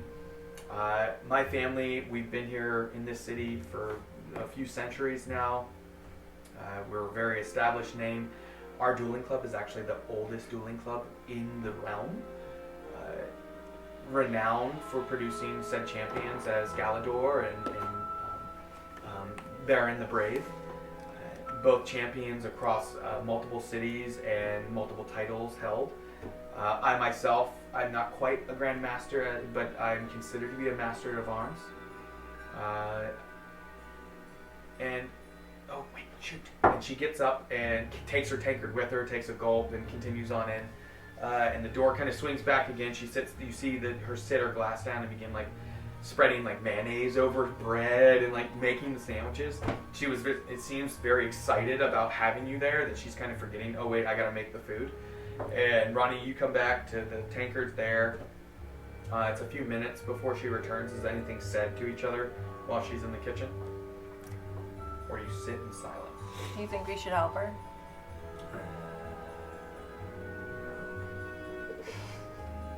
Is she hot? She is quite striking. I think she's quite striking. I would say she's younger, probably like 30-ish. Clearly a young heiress, like her father or mother, whoever was the last one, passed early, potentially. And maybe she's in over her head to some, and the fact that she has no assistance. Yeah, can we yell to the kitchen, or can I yell to the kitchen, like, hey, do you need help? Like, it doesn't look like you have any help here. Oh, no, you sit. You guys, you deserve rest. You've done so much for the city. I can do this. Yeah, I can do this for you. And she continues. She doesn't respond again. We just hear her going back and forth from here to there. A couple more minutes pass by unless you go in. I'm going to get up and go in and help. Okay, and you see it's just like, this is not her forte. There is just, not a mess, but it's like she's got things out that she clearly doesn't need. And she's like halfway through making different types of sandwiches, and like she's just going back and forth. Like, no, really, you're my guest. I would like you to just sit down. Well, we don't actually need food because we've already eaten twice today. We could just talk over ale. Yeah, if you just want to make some beer, I mean, I would hate for the food to go to waste, but... You can just bring it all out on the table and we'll start. I just like poke my head in. We can make our own sandwiches, like to how we like it. Like a little sandwich buffet. Oh, Yeah. I guess, yeah. I didn't, honestly, to be 100% honest with you, I don't really do this very often. Come on, Katessa, sit down with us. I didn't know how formal I needed to be.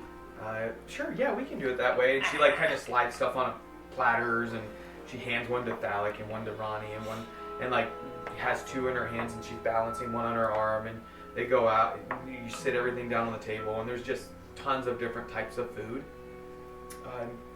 Well, good. I am not a formal person at all, so. I'm just like making like a quadruple stagger. The like, Scooby-Doo style sandwich? Yeah. Yeah.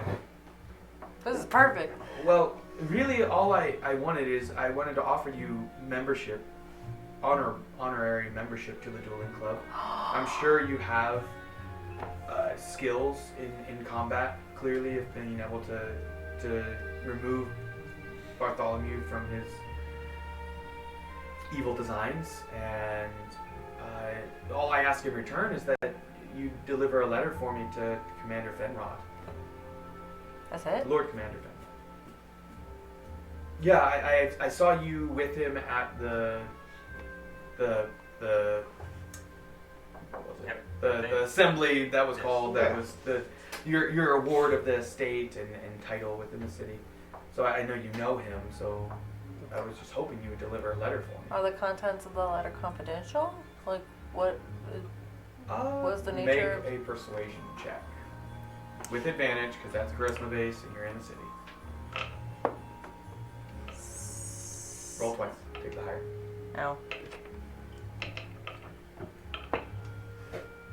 Ooh, a 20. Persuasion, you said? Persuasion. It's a 0 for. I just got a 20, natural 20. Oh, natural 20? Yeah. Yeah, I don't mind if you know what it says. I haven't even sealed it yet, so you're welcome to read it if you'd like. No, it's okay. It's just if there's anything... It just says, basically, I'm hoping to, I'm requesting an audience with Lord Commander Fenrod that we need to see. I've heard of Koibel's destruction and that the ship that came through some type of portal in the sky is making its way towards Westhaven. I don't know how soon it's going to get here. I just, as a member and having skills, I want to see how we can prepare, what I can do to assist the guard. I've been helping during Bartholomew's reign. Short as it was, there was a lot of evil deeds done that some of them I was able to save certain lives by hiding them or teaching people to defend themselves. Some of my students were able to help some people. I lost a few students. Do you mind me asking how many people you have in your circle? How large is your... Like, students-wise, you mean? Yeah, how large is your following of people that can help defend? Within the dueling club, I have roughly 50 students, of assorted, different levels of skills. Some just beginners. There are probably 5 that I would say are not quite masters of their skill, of their chosen weapon, but they're definitely know how to handle it. I did lose one of them. There were 6 other instructors that I kind of would allow them to help teach some of the younger people while I was preoccupied. And one of them, unfortunately, was lost during an onslaught at the former Chancellor's estates. So he was also a member of the guard, so he was lost. Okay. Sorry. Yeah, we are very sorry. He was for a that loss. He was a good friend. I think he just got a little in over his head. He was trying to. We spoke often, myself and the other, my other instructors. All of us desired for the city to be taken care of and people to be safe, and he just, I think, got wrapped up in the wrong place, wrong time. Yeah, we understand that. But that's all. And then with the Sentinels returning, that was something else that I wanted to discuss with Fenrod. There's no Chancellor yet, so it's kind of up to the guard to begin to prepare things. I'm gonna pick up my amulet and I'm gonna ask Fenrod if he was still coming over for lunch. Yeah, I mean, I was actually on my way over there now. Can you go to the dueling club and have lunch here instead? Do you mean the dueling, the Marcial Yeah. dueling club? Yeah. Is that where you're at right now? Yeah. Yes, sir. Oh, Contessa's a good woman. She easy on the eyes and even more skilled with the rapier. So, but yeah, I can make my way there. I'll be there in 10 minutes or so. We'll see you here. Perfect. And that was all in your head. You didn't verbalize that. Just so you know, you don't have to with that amulet. Oh, okay. You can verbalize it, but it's a mental thing. Oh, A spell. I'll look at her and say that Fenrod's on his way. You mean now? Yeah. Now. She stands up. Well, let me. Are you good here while I get changed and clean up a little bit? Of course. Oh, she's got a thing for Fenrod. Did you say that, or are you just Do thinking? you have a thing for Fenrod? Yeah, no, I'm gonna ask. I don't have a. I don't have a thing for him. No. Why do you think that? Well, because if you were capable of receiving us in your current condition, but now you're not capable of receiving him in your current condition, it would lead me to believe that you have a thing for Fenrod. Maybe she wants to make a good impression, Alec. One would think she would want to make a good impression on the people she wants to do business with. We've already met. Okay. Yes, I'll admit, Fenrod is a handsome man. He's a good man. Clearly, he cares about the city. I just wanted not only to change my, I wasn't going to change clothes or anything. I was just planning on cleaning up the place. Do you need us to help? No. You please sit. You already got. You're willing to actually bring him here, which saves me from having to try and do another meal. Clearly, you've seen I am not skilled at hosting. Yeah, why don't you have help around here? Help is expensive. I've had. So the family coffers are dwindling. I'm keeping this place afloat while I help those less fortunate at the same time. I'm basically, some people help out for free that used to work and help and assist me. but I've lost some of them during what happened over the last few months, and others that they've had to take other work. But I've attempted to help the less fortunate in the city. How do you help the less fortunate in the city? Feed, clothe, train, house at times some of the younglings that are without home. Tell you what, you mentioned that you wanted to give us a free membership here. Oh yes, and of course that still stands. It's been a minute since I've been around my people to hone in my skills. I would like to pay you for a membership to help. Oh no, that's not necessary. No. I'm gonna pay you for a membership. What's your price? It's 1,000 gold pieces. No, I'm just kidding. It's honestly, I only charge 5 gold pieces a year. I will membership. give you 10 if you can help sharpen my skills, so that we can help fight Oh well, this. I would be willing to do that without coin. 10 gold pieces. How about this? I'll take your coin and put it towards the help of the city. There you go. I can help feed a few more of the young children without parents, and I'll be able to. I'll be glad to help instruct you. We're going to need as many able-bodied people as we possibly can to help fight this thing, so I'll gladly give you my 10 pieces to help. Well, thank you. And I see axe, a battle axe is your chosen weapon. Mm-hmm. Have you ever thought of? And she kind of looks at like your build, and she says, "An axe is great. Have you ever used a battle hammer before? No. Perhaps we could let you test that out." Sorry, you said I have 10 minutes. Well, 8 now. Let me clean up a little bit more before Fenrod gets here. Go ahead. And she hurries off, and you see her like quick sweeping and doing some. It wasn't dirty, but she's like sweeping right at the door and kind of the path as it leads, like trying to make it look a little nicer. Opening it up more of the windows so more light shines in, and as that does that, you can see the tapestry is definitely worn and old. You can see the Martial symbol on it is faded a little bit. There's one of the windows is actually broken at the front where the shutters were closed over it, and so she spends the next 7-8 minutes, and then Fenrod, she kind of like you see her notice something and goes, and she like puts the broom, hurry in a closet, and like slams the door real quick and runs back to the table and sits down. "Who is it?" As she hears the knock at the door as it's open. "Lord Commander Fenrod." "Oh, let me come gather you." And all of you hear, she goes up. "It's really nice to meet you. My name's, I know who you are, Contessa. It's nice, it's a pleasure to meet you." And they exchange pleasantries. He comes to the table as she... As he's walking towards the table, I'm going to stand up and shake his hand. Okay. And he shakes it back, and then takes a seat.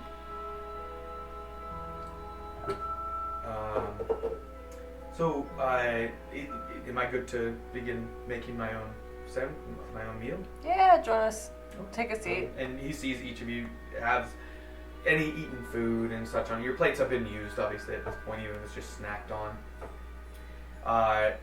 Contessa grabs the large pitcher and fills up another tankard, and then goes back into the kitchen to fill up, clearly to refill the pitcher. Is anything said while she's gone? No. You don't say anything to Fenrod or each other? How you doing, Fen? It's a nice day. It was a bit cloudy this morning, but the wind has blown in all the clouds out of the way, and the sun is shining. It's quite rude. It's nice. There's a slight breeze. As Ronnie over here would say, it's a good day to have a good day. You're right, it is. Ronnie, that's one thing I always admired about you is your positivity. Shears my words. It's a calming demeanor that we need in the city.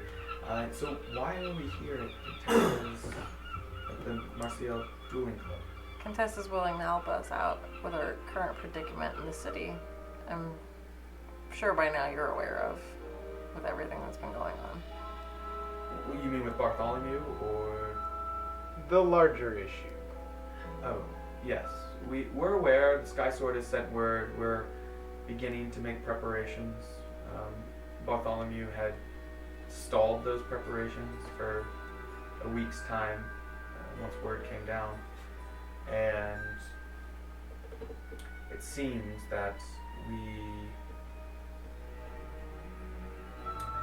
we're ill prepared at this point. We lost some guard members, as well as members of the order. Yeah, my bad. We're sorry about that. You don't need to apologize. It wasn't your fault. You were fighting to free the city. And Contessa comes back in carrying the large tankard and an additional platter of like crackers and different stuff. Sits it down, and there's so much food on the table at this point. It's clear like it's way too much. And that's when he actually stands as she enters the room again, until she sits back down. But she motions. She's like, "No, sit." And she sits the pitcher down. So where were we? Well, I'm going to say, Tessa, I think, did you have something you wanted to talk to Lord Commander Fenrod about? Yeah, I do. It's nice to meet you again. I being heiress to the Martial Dueling Club, and I've seen who you are and what you've done in this city, and I think we need to really get things underway to prepare for the threat that's coming.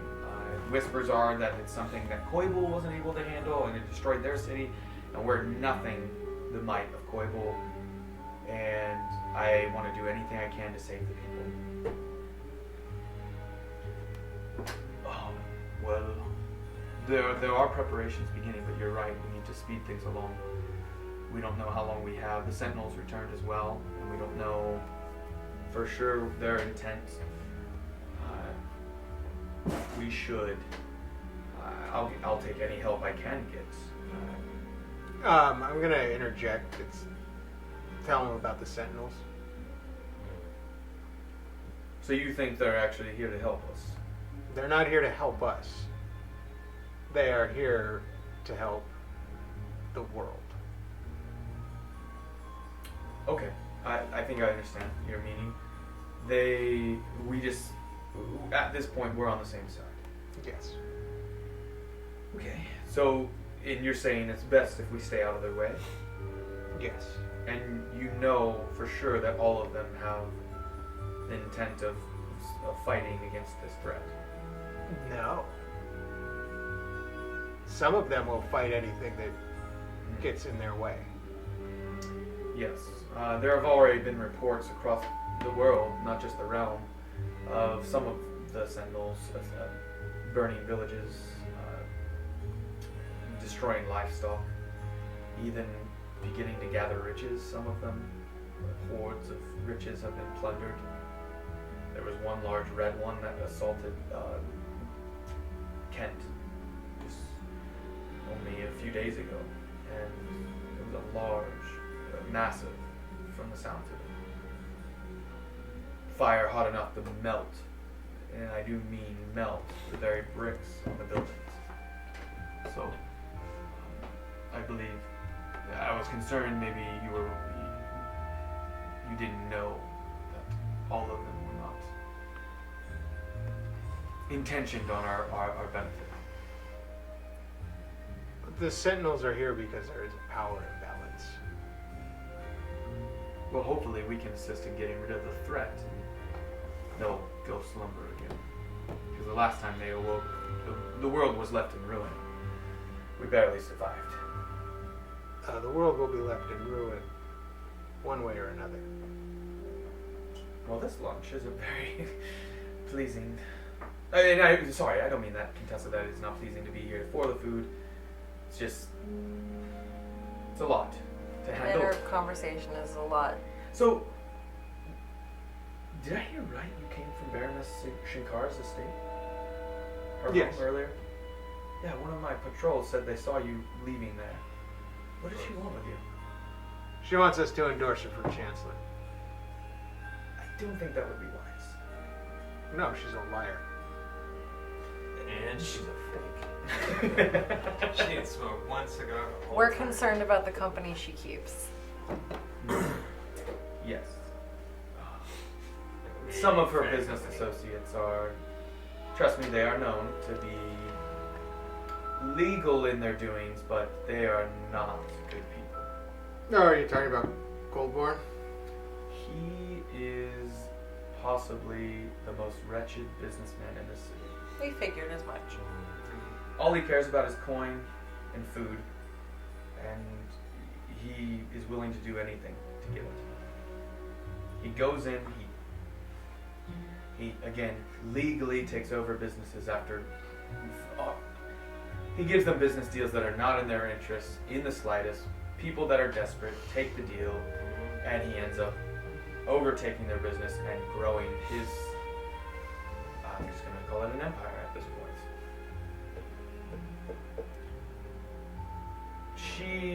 She's not an evil woman. She did assist us here and there, just, housing those who needed it, hiding at times, but there were times where we asked for help and she said she couldn't because of business dealings. There's a word for people like that in my village. It is gulmankai, people who are self-indulgent. I'll have to remember that one. Nice. It's heavy. We usually slaughter them. Gulman Kai. Gulmankai. We usually slaughter them since they do not help those in the village and are weak. I would say she absolutely is in it for herself. Now, again, not evil, so you say she's trying to become chancellor. Yes. Correct. Someone better step up then, because I think she could get... With your backing, there's no one that would stand a chance. And she has coin behind her, she has the means to get that. She can strong arm through Goldborn or others to get herself the chancellorship. Again, not evil, but I'm sure there has to be someone else that can take the She may not be mantle. evil, but she's not virtuous. Oh, and not even slightly. Did she do books for Goldborn? She did many years ago. How did you know that? That's what I put two and two together. Very astute. We noted that we would not do business with him unless we'd see legitimate papers. Oh, he has legitimate papers. I guarantee it. The contract states he gets to take the ownership of whatever. I imagine he's asking you to track down someone who's escaped with his deed or his paperwork, his property. Yes, it's been a trait of his for years, a tactic he's used to take over at least a dozen other small businesses. Normally to sell them off or break them down or potentially to build them back up better. But he feeds off the needy. Less fortunate. So Fenrod, do you have a training budget? As in for the guard of the city? Yeah. There is a coffers that's each quarterly there's a certain coin put forward from the certain taxation of different events or different parts of the city, business dealings. Oh, I There's see a what certain you're fee that they have to paperwork. There's always certain coin paid at different levels of the government that funnel into our. I think it would be worth it to do either hire the Countess to help train the troops or do supplemental training here. Hire Contessa, you mean? Yeah. You said Countess. Oh, sorry. No, because there's the Yeah. Lady Maria of and then the Duke Antonio Cortez. I was making sure you weren't saying hire them.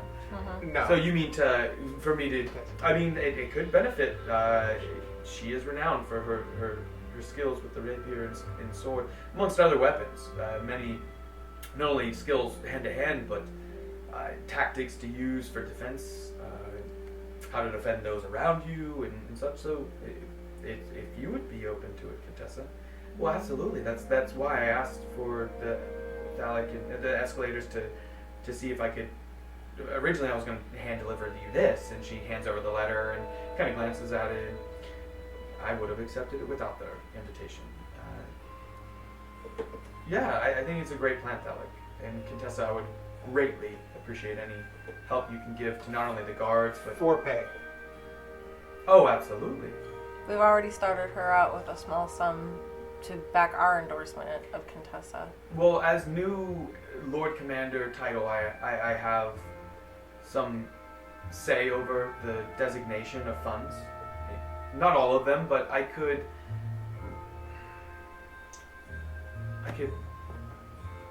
appropriate some Thank you. for the training here. I think it would be very wise, actually, to do that. So, Contessa, how many can you train daily? I've trained 100 students in a day before, in groups. It's never one-on-one. Those I have to schedule different time frames. Okay, well, guard members we can do, and then maybe we could have an additional class of citizens that desire to learn. Maybe we could pay we'll work it out, the fee that maybe the citizens can pay, or figure out how it could be paid for. But I think it would benefit the city in the preparations. Yes, I think it's great. We really thank you so much for like giving the machine and running. You're a friend of ours, Contessa. Well, I appreciate that. I consider you friends as well. Friends of the city, friends of the people of the city. So you met with Baroness Shinkara? Yes. Mm-hmm. Yeah, she came by once years ago, willing to help me with my books. I had just taken over after my father's untimely death, and she had offered to help just keep things in order. So. Our condolences, and we see that you've put a valiant effort to keep things together for the It family hasn't been business. easy. No, but we Did she? we appreciate those that are humble in their craft. Can we see those books? Do you still have those books? Did she help you? Did she help you? She did look over them, yes. She had offered to waive her fee initially, and then said she could set up meetings with Goldborn. Actually, Whatever happened with that? I told her I preferred to do it on my own. That I didn't want to bring any other people in on family business. Okay, good for you. Yeah, I've seen other businesses that she set up meetings with Goldborn, and didn't work out well for them. Either some of them met, obviously, financial demise, or some met the demise of themselves. Always accidents, it seemed. Fenrod and Contessa, is there anybody with power in this city that you would endorse for in your own personal opinion? Is there anybody that you would deem trustworthy? I've been thinking upon it, obviously, for a week's time now, on who could take the mantle, and I cannot come up with a single name of someone who's honorable, who's got the best interests of the people, who has worked without willing to. What's obvious? Contessa. Why not you? Why don't you go forward with? Oh, I don't want to be. I have no desire. Exactly. You could bring in a youthfulness change. But who would vote to bring me in as chancellor? You have our vote. Or at least mine. I won't speak on my colleagues. I don't know what to say. I mean, doesn't it take too much coin to run for office? And again, I'll be stuck in meetings, and not that I don't want to help the city. Obviously, I want to do the things that I can. But Fenrod, you say I should run for it. Why not you? Clearly, you have the city's best best outcome in mind, and you desire only to help the people. And I get it. I appreciate that you see that I should, but you have, I think, the more political arm and tact than I do. I can't even throw together a lunch. Well, I have no desire either.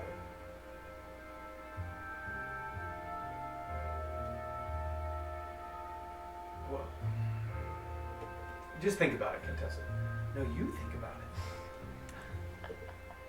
No decisions need to be made here today, but just know that we have both of your best interests. And so far, I believe, if I'm correct with my colleagues, that you both have made the best impressions thus far, as far as the interest of the city. Well, I appreciate that. Yeah, I would endorse them to rule together. Oh, they'll get married and rule the city. Should we leave? You want some alone time? I mean, if you don't mind, we could discuss it in private, Contessa and myself. Let's go, guys. We'll leave the Not marriage, of course not. No. I mean, if you have no other plans, I do have a class later today, but I'm free until then. You send us word when we can start our training, and you gather. Why don't we have our minstrel lay them down a nice slow beat? As you back out of the... So you guys back out of the dueling club? You reached out to us when you were ready for our assistance. And make a perception check about the whole... Or how about insight? Make an insight check about the whole little discussion that was happened. About the two people you were discussing it with. Insight? Yep. Oh. 11. 11, 13, 16. 16. Ronnie, being a bard, you have to read the crowd. They're clearly interested in each other. Bomb chicka wow wow. They both respect each other. It seems like they both have the desire to do good, but feel like it's not their place. The other thing is, once Fenrod got there, Contessa's attention, 90% of the time, was on Fenrod. Like, her eyes barely left from looking at Fenrod. At times, all of you notice a slight blush on both sides. I'm going to grab my little amulet. And everyone's going to hear this, including Commander Cal. Yeah. Hey, Cal, I'm sorry. And this is all. Yeah. Like, but hey, Fenrod, she's into you, dude. Like, good luck with that. Do it. Do it. As you're whispering, or like mentally saying this, you see his face beginning to turn red, like more and more, and then do it. Do it. Do it. Be cool. And you see him just like brush his face a little bit, try and hide it. Perhaps I'll see you at the gala in a few days. We'll be at the gala. We'll be there. Have fun. All right. It was good seeing each of you again. And he turns back to Contessa, and they continue on conversing as you leave the dueling club. And we're gonna take a break there. We will be back in just a minute. I shook them so hard.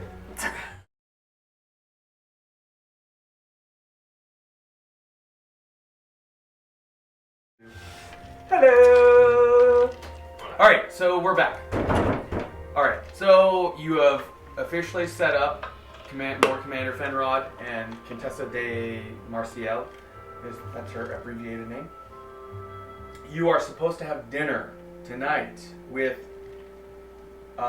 Duke Antonio Valerio Cortez III, discussing the ball he's throwing in your honor.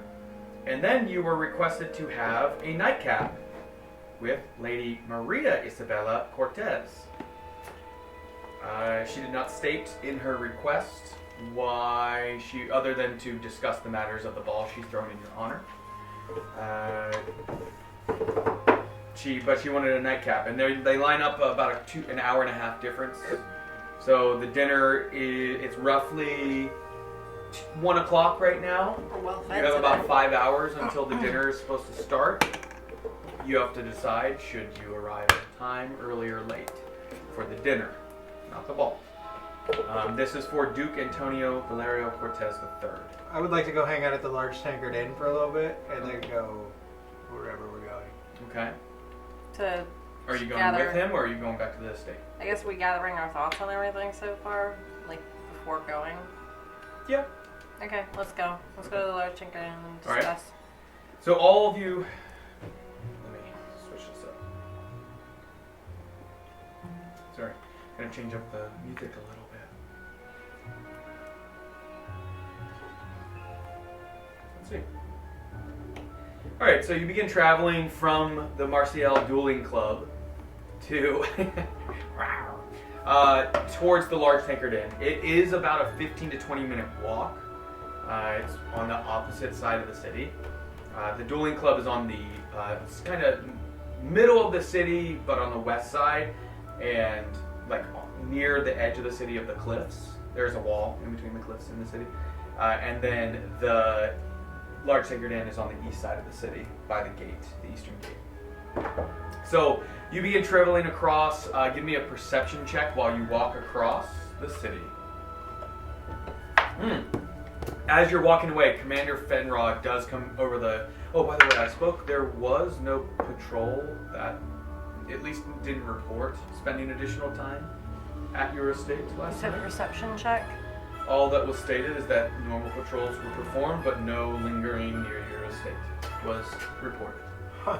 Okay. Okay. Hope this helps. Thank you for setting up this meeting, by the way. Oh, you're welcome, buddy. You have fun. Okay, see you. Commander Cal. Let's keep this line clear! Okay, sorry, what were the numbers? 14. 17. 17. One. 1. Ooh. Natural 1 or rolled like a 2 or... No. Okay. So you are just excited that, man, that meeting went really good. Like, that's my positive level is here. Right. Just looking at. The two of you notice there are still some people that recognize you at some points. They see the amulets. There are still patrols, no mercenaries seen at this point. It doesn't seem like you're being followed across the city. You used to kind of look over your shoulders every time you were walking through the city. But it seems like things have calmed down. There are no lingering agents of Bartholomew by the looks of it at least. You get to the Large Tankard Inn. It is happening. Like, there is midday drinking going on. You see Beth and Veronica both going from the bar in the kitchen area to the tables and serving. There's at least 20 to 25 patrons in there as you open the door. The windows are open, a fresh breeze is blowing through. You find there's an additional performer, not musician, but a performer. It looks like a juggler and just like a magician of sorts. It seems by his act he has magic of some sort, or Levempor at his disposal, because at times he'll like make a ball disappear in mid-flight and then reappear in his hand. Some interesting performance. People cheer at it and they're excited to be just out and about. It's the mood of the city has basically switched back to what it was during the festival of Peatacoa, your first session. Do you remember at the pub when the troll broke in? Beth looks up and says, "I'll be right with." "Oh, hey, it's good to see you. Grab a table and I'll be right over." "Veronica, they're here." Don't even have to say the name; they know who. Hi, Bethy. "Hi, hi, Sheen." And do you sit at the table or try and get a seat at the bar? We're gonna sit at a table, maybe kind of in the corner. Sure. Is there somebody at that table? There is a single guy or man writing something, just like small tears coming down the side of his cheek as he's writing. He's sitting at the table, doesn't notice anybody walking up. You see a little bit of a he keeps writing. Well, I'm gonna walk over there and tell him he's at my table. Look at poor guy. Why are you crying? I'm gonna ask him why he's crying. My meemaw died. Oh. I'm just writing my mama. And he leaves. I'm sorry. Let me buy you a drink. Okay. And you buy him a drink. So it'll be a silver pence. And you try and give it to Veronica, and she's like, "Yeah, you're fine." And she takes the drink over to the guy. Veronica, you're so good. So Veronica comes up to the table. Do you remember which one, Beth or Veronica, died that you resurrected? Veronica. Was it? No, Beth. What was it, Beth? Was it? It was. I wrote it down. Beth Cool. died. It says Where does it say that? it's right there. I'm so proud of you. I would give you an inspiration if you didn't already have it. Don't forget you have that. I know. Right, an exclamation. Beth walks up and comes to the table and says, I am so grateful for everything you did. I know I already thanked you at dinner the other night, but if we had anything else to give other than free lodging still, obviously you have your own place now. Just your smile is payment enough. I'm going to tell her we're grateful for her and her sister. Oh, we just can't believe that we got so lucky that not only you saved our tavern with that nasty troll, but you saved my life. So thank you so much. We'd do it again. Were you hungry? Did you need some food? You guys are still just stuffed to the brim. Yeah, I don't think we could eat. Maybe just a Okay. drink. Just drinks? Yeah. Okay. What were you thinking? Wine, ale? We have some whiskey that just came in actually. So I'll go for a nice wine. wine. Okay. Did you want red or white? Whatever you got. Whatever you think is Okay. best. Well, it's a Surprise. nice day. Look at me for a second. Okay. Yeah, I think a white would do you good. And Alex, what would you like? Do they have any mead? We do have mead. We have a house mead actually. Yeah, we'll go with some mead. Okay. Water. I've been drinking a lot today. Perfect. I'll get you an ale. Or you ask for water, but you notice she brings the mead, Right. a large glass worth of white wine, and sits down an ale, and says, "This is as close to water as I can give you." Okay. If there's anything else I can do for you, just let me know. Thank you, Bethy Poo. Oh, how are things going? I know you met with. It was a little intense last night with Mr. Demostro, but We were a little sad this morning, but so yeah, far. why? Did something happen? Well, Where are Kai and Katya? We don't know. It looks like they've been called away on some business. They'd stop in before they left. Okay, I don't know whether it's perception or deception at this point, because what does your character believe? It would be I deception. just start crying Roll deception. again. Give me the bottle. Just drinking wine. You got a bottle of like another person. 13. 13. Valley. We've been through a lot. We woke up this morning and they were coming. They didn't say anything? No, there was some notes, but we're not sure about the notes. But because of the other stuff we have going on, I have abandonment issues.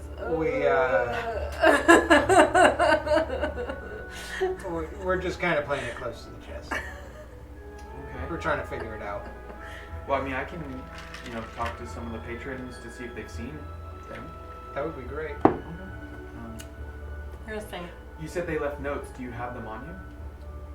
No, we did not bring them. They're back at the house.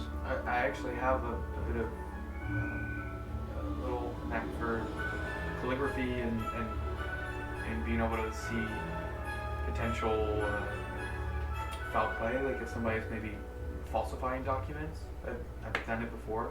Okay, well, maybe we'll have Simon bring them over. Okay, yeah, I'd be glad to look at them for you. See if there's anything strange about them.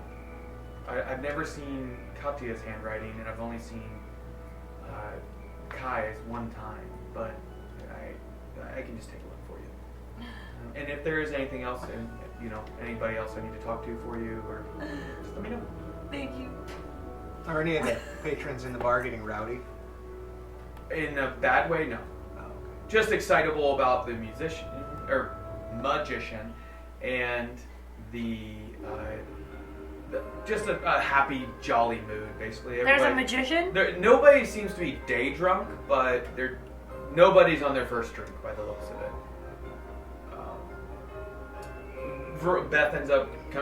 Veronica comes over and actually gives Ronnie a hug and gives Dalek a hug and also Mishima a hug. And says, so dinner was great last night. A little tense at the end, but I heard Kai and Beth told me Kai and Katya left. Yes. And they left a note for you, is what she said. Which is strange. It didn't seem from last night that they would just up and leave in the middle of the night. Well, that's what we're going to try and figure out. Yeah. And Beth really is skilled at being able to see things in writing that some people miss. Now, I know last night I overheard, I didn't mean to like eavesdrop, but you were talking right in front of me, something about other meetings you had. Who did you already meet with some people today, or Yeah. if you don't mind me asking? No, we've Your met family. We've met with 2 people today. Who so far? Oh God. Probably should write stuff down. We met with, let's I got see, You got Contessa. I even gave you a notepad. at one We point. met with You're like, Fenrod. We met with Shankara. Baroness Shankara. Red dress. Slender. Yep. And Contessa. Oh, Contessa's a great woman. I thought about going and taking some of her classes You should. after what happened. You would get along so good. She's a yeah. I meet a lot of people, but I don't get to have a lot of friends just with the amount of time. we If spend you would here. like to take our classes, they're on the house. Really? All right, then absolutely. Maybe me and Beth could go through together. You ladies need learn a way to fight together. Like, Yeah, you need a That'd be way to great. defend yourselves. maybe we could hire somebody to watch the violently bar. female. You know. Okay. Yeah, we could learn. Yeah. Yeah, we'll have to bring a hand on to help maybe once or twice a week, and so we can go to some classes. That's awesome. Yeah. So you met with Contessa, and you said Baroness Shankara? Mm-mm. Okay, I don't know much about her. She's a businesswoman of some type. Do you mind me asking what she was trying to meet with you about? She wants us to endorse her for Chancellor. Oh. Well, that's good. Somebody's trying to step up. Well, we have a meeting with the, what is it, Diaz kids? Cortez. Cortezes. There we go. Whatever. Lady and Duke Cortez. Oh, really? Are you meeting at the same time, like together? No. I would have been blown away if that was the case. Why? Are they intimidating? Do they have a lot of power? They are family, brother and sister, but she leans in. They don't really get along. There was a bit of when the father suddenly died, he left the power vacuum, and Lady Cortez thought she was the rightful heir, and Duke Cortez believed and became triumphant. He got the support of the other people within their establishment to become the new patriarch of the family. Who is the older of the 2 siblings?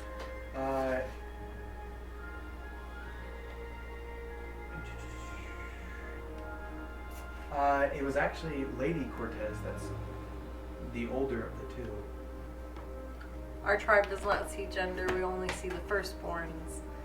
So I believe she should be the one to have inherited her father's power. Absolutely.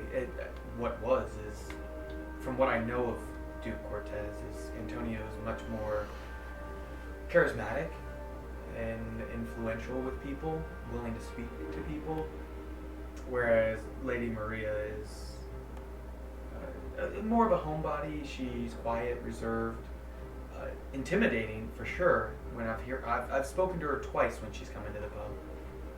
Not very often, but those 2 occurrences, they stick out in my mind. So this was a couple of years ago when that happened, when the Cortez, their father, passed away, and really suddenly. It was tragic. He was a healthy, They're dark elves. They're drow. Do you and- suspect any foul play? Well, I mean, I don't.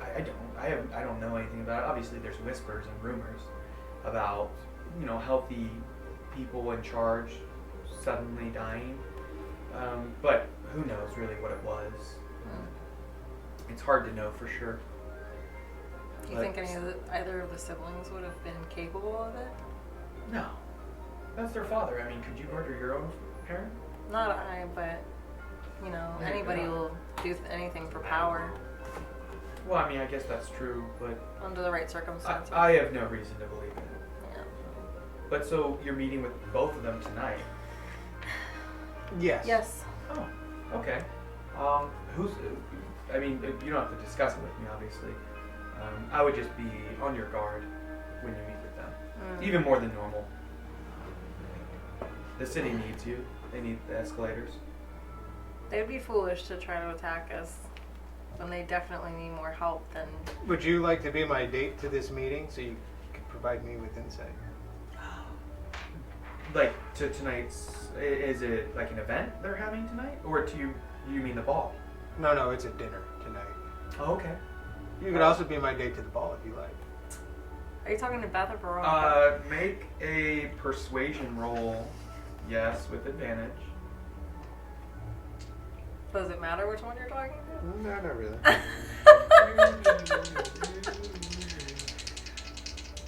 But I'm talking to Beth.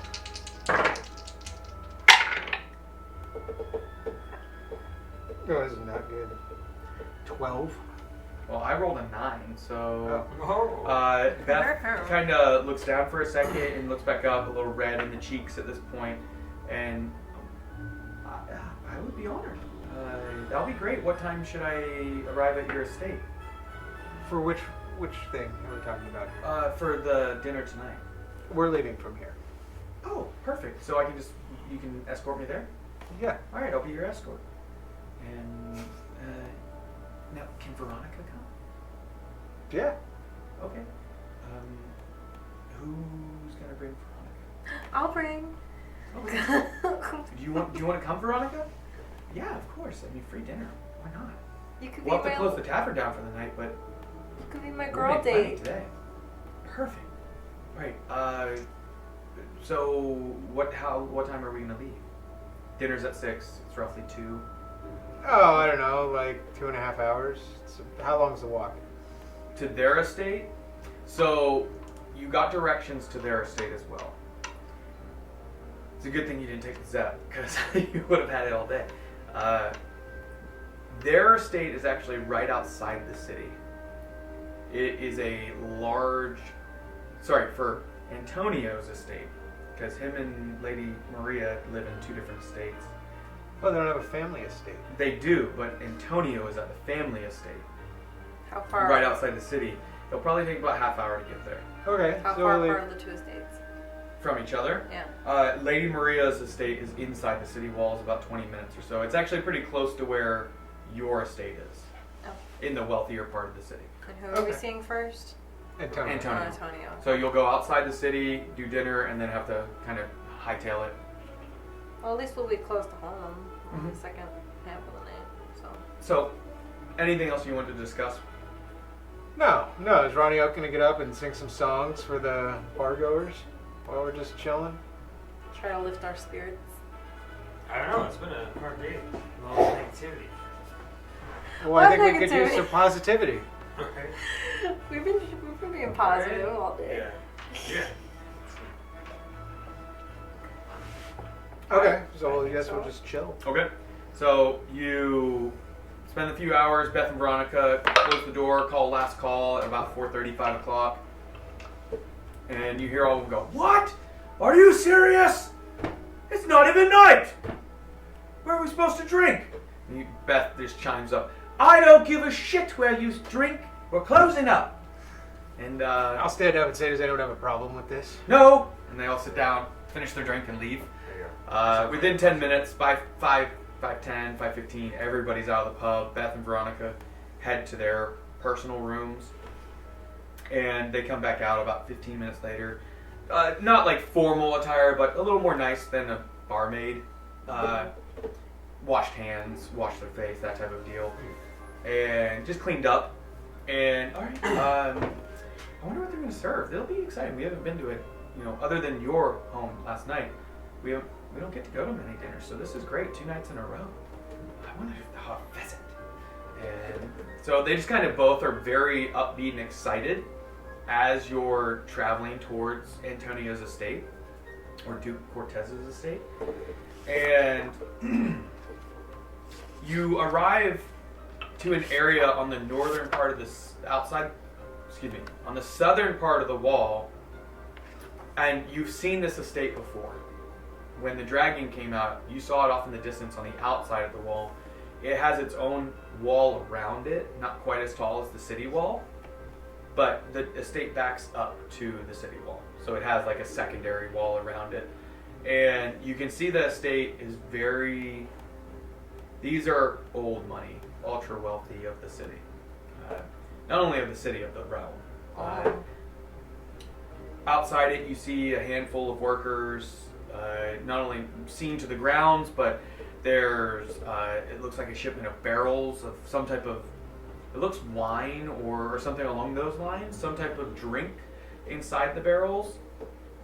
Just from, you see multiple men, like strong arm men, lifting it out, and for that type of weight, it's potentially heavy liquid inside it. But yeah, there's multiple Zeps lined up for shipment, and you get to the gates. One of the one of the workers kind of waves you in. You can walk straight in, open the gate yourself, and then at the door, it's a large, roughly 9 to 10 foot tall, so plenty height over you guys, arched double door. Very ornate design within it, gold leafing into it, and large knockers, and very thick, detailed handles. The stonework is immaculate. There are no chips out of any of it, no damage. And who's knocking on the door? Oh. Who grabs the knocker? I will. Sure. You grab one, you grab the other? He's trying to jump up to grab it. No, the knocker you can reach, like Okay. normal height as a human. Okay. There you So whoever grabs it, you knock. How loudly and forcefully do you knock? go. Fairly loud. Okay, so it like dun dun dun onto the actual door, and the workers, all of them, kind of look up for a second because it was so loud, and a gentlemanly dark elf, and that's something now you recognize, is all the workers were wood elf or half elf, but inside is all dark elves. The servant that opens the door, very manicured, clean, even nails are trimmed, gelled, slicked hair. Welcome to Lord Cortez Estate. State your name. Phallic. Got it? Were the escalators? I don't know if. Oh, the been escalators. around here. Yes. Oh. Right this way. And he guides you, and he doesn't say anything else. He just continues to walk in his marble flooring. All his steps, hard-soled shoes, dress shoes, click and clap off of the flooring as he walks, and it echoes because the marble floor actually wraps up the walls to the kind of like judges paneling height, like a molding height, and then the rest of it is kind of the Italian style walling, if that makes any sense. Like the Cortez family spared no expense with this home. Multiple art pieces along the way, a bust of a very detailed, hard-chinned, or hard cheekbones and chin, jawline, dark elf with a tight pulled knot into like a braid. Just a bust of it out of this black obsidian glass, perfectly shaved. Does that have a little note thing on It does have a little plaque on it. Mhm. What does it say? It says Cortez the First, Lord Cortez the First. Is it in Elvish? Mm-hmm. Oh, How would we know what it I says? have no idea. None of you speak Elvish? No. I know. Wait. Yes, you do. Don't you? Obviously, the other two did. The Millers both did. Well, because they're elves. Yeah. Okay, in Elvish. Languages. Nope. Keep going. Okay. You see Cortez. You don't know what the first word says. Oh, big stupid. And you continue on, there's paintings. It's ultra wealthy. Inside, double door opens up. Solid, roughly 1.5 inch thick. Same height as the front door. You see a dark elf wearing brown and green, very nature-based clothing, with a cape over one shoulder that is of a emerald green. As you look close enough on it, you can see etching and nice, beautiful seamstry. Embroidery? Embroidery is the word I was looking for. Nice. Do I get the bonus dice? Yeah. So Make a note. his shoes are similarly perfectly shined dress shoes, crisp black dress pants with a pressed line down the front. The brown shirt, similar pressed lines with cufflinks. Upon the actual neck, there is a gold clasp chain that wraps around to the cape, with a large emblem on it of like a large C, but very ornate design, and And all the half elves and like the wood elves are just. are all outside workers. Everyone else inside are dark elves, and they are all manicured, clean. But they're not. No, and you've seen probably 5 servants already, maybe 6. Well, 6 counting the main one that brought you in. All of them dressed very clean, all dark elves. He looks up holding a what was that, a sniffer? Snifter? The Snifter? one that's for the whiskey and such, for scotch. And it's just filled just right, not too much, not too little. And he holds it as he... I made up a voice. I'm trying to remember it. It's been a month and a half since I designed it.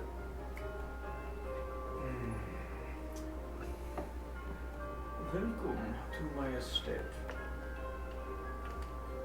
Please be seated. Would you like a drink? No, I'm drinking all day. Drinking all day, my style. Nah, And for you, all day. for either yourself or you, sir? I'm good, thank you. So good. I'm also okay. And ladies, as he points to Beth and Veronica. Sure. What is that? Is that scotch? What's the age on it? And they kind of give a little bit of people who know liquor way better than probably any of you do, other than that it tastes good.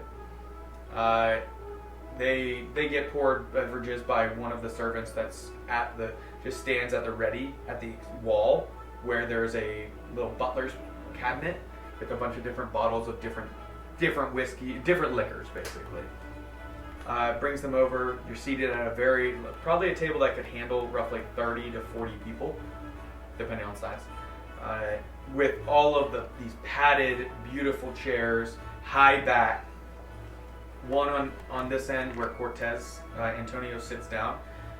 Well, I think now would be a good time after now that we are seated. Dinner will be served in just a little time. Just enough for us to speak candidly with each other. If that would be pleasing. It's fine. Wonderful. And that's where we'll come back next time, because it's getting late. We'll pick up with the dinner of Antonio Cortez. Ew. Thank you for joining. We're glad to be back. We'll see you next time. Support the females who are violent. Yeah.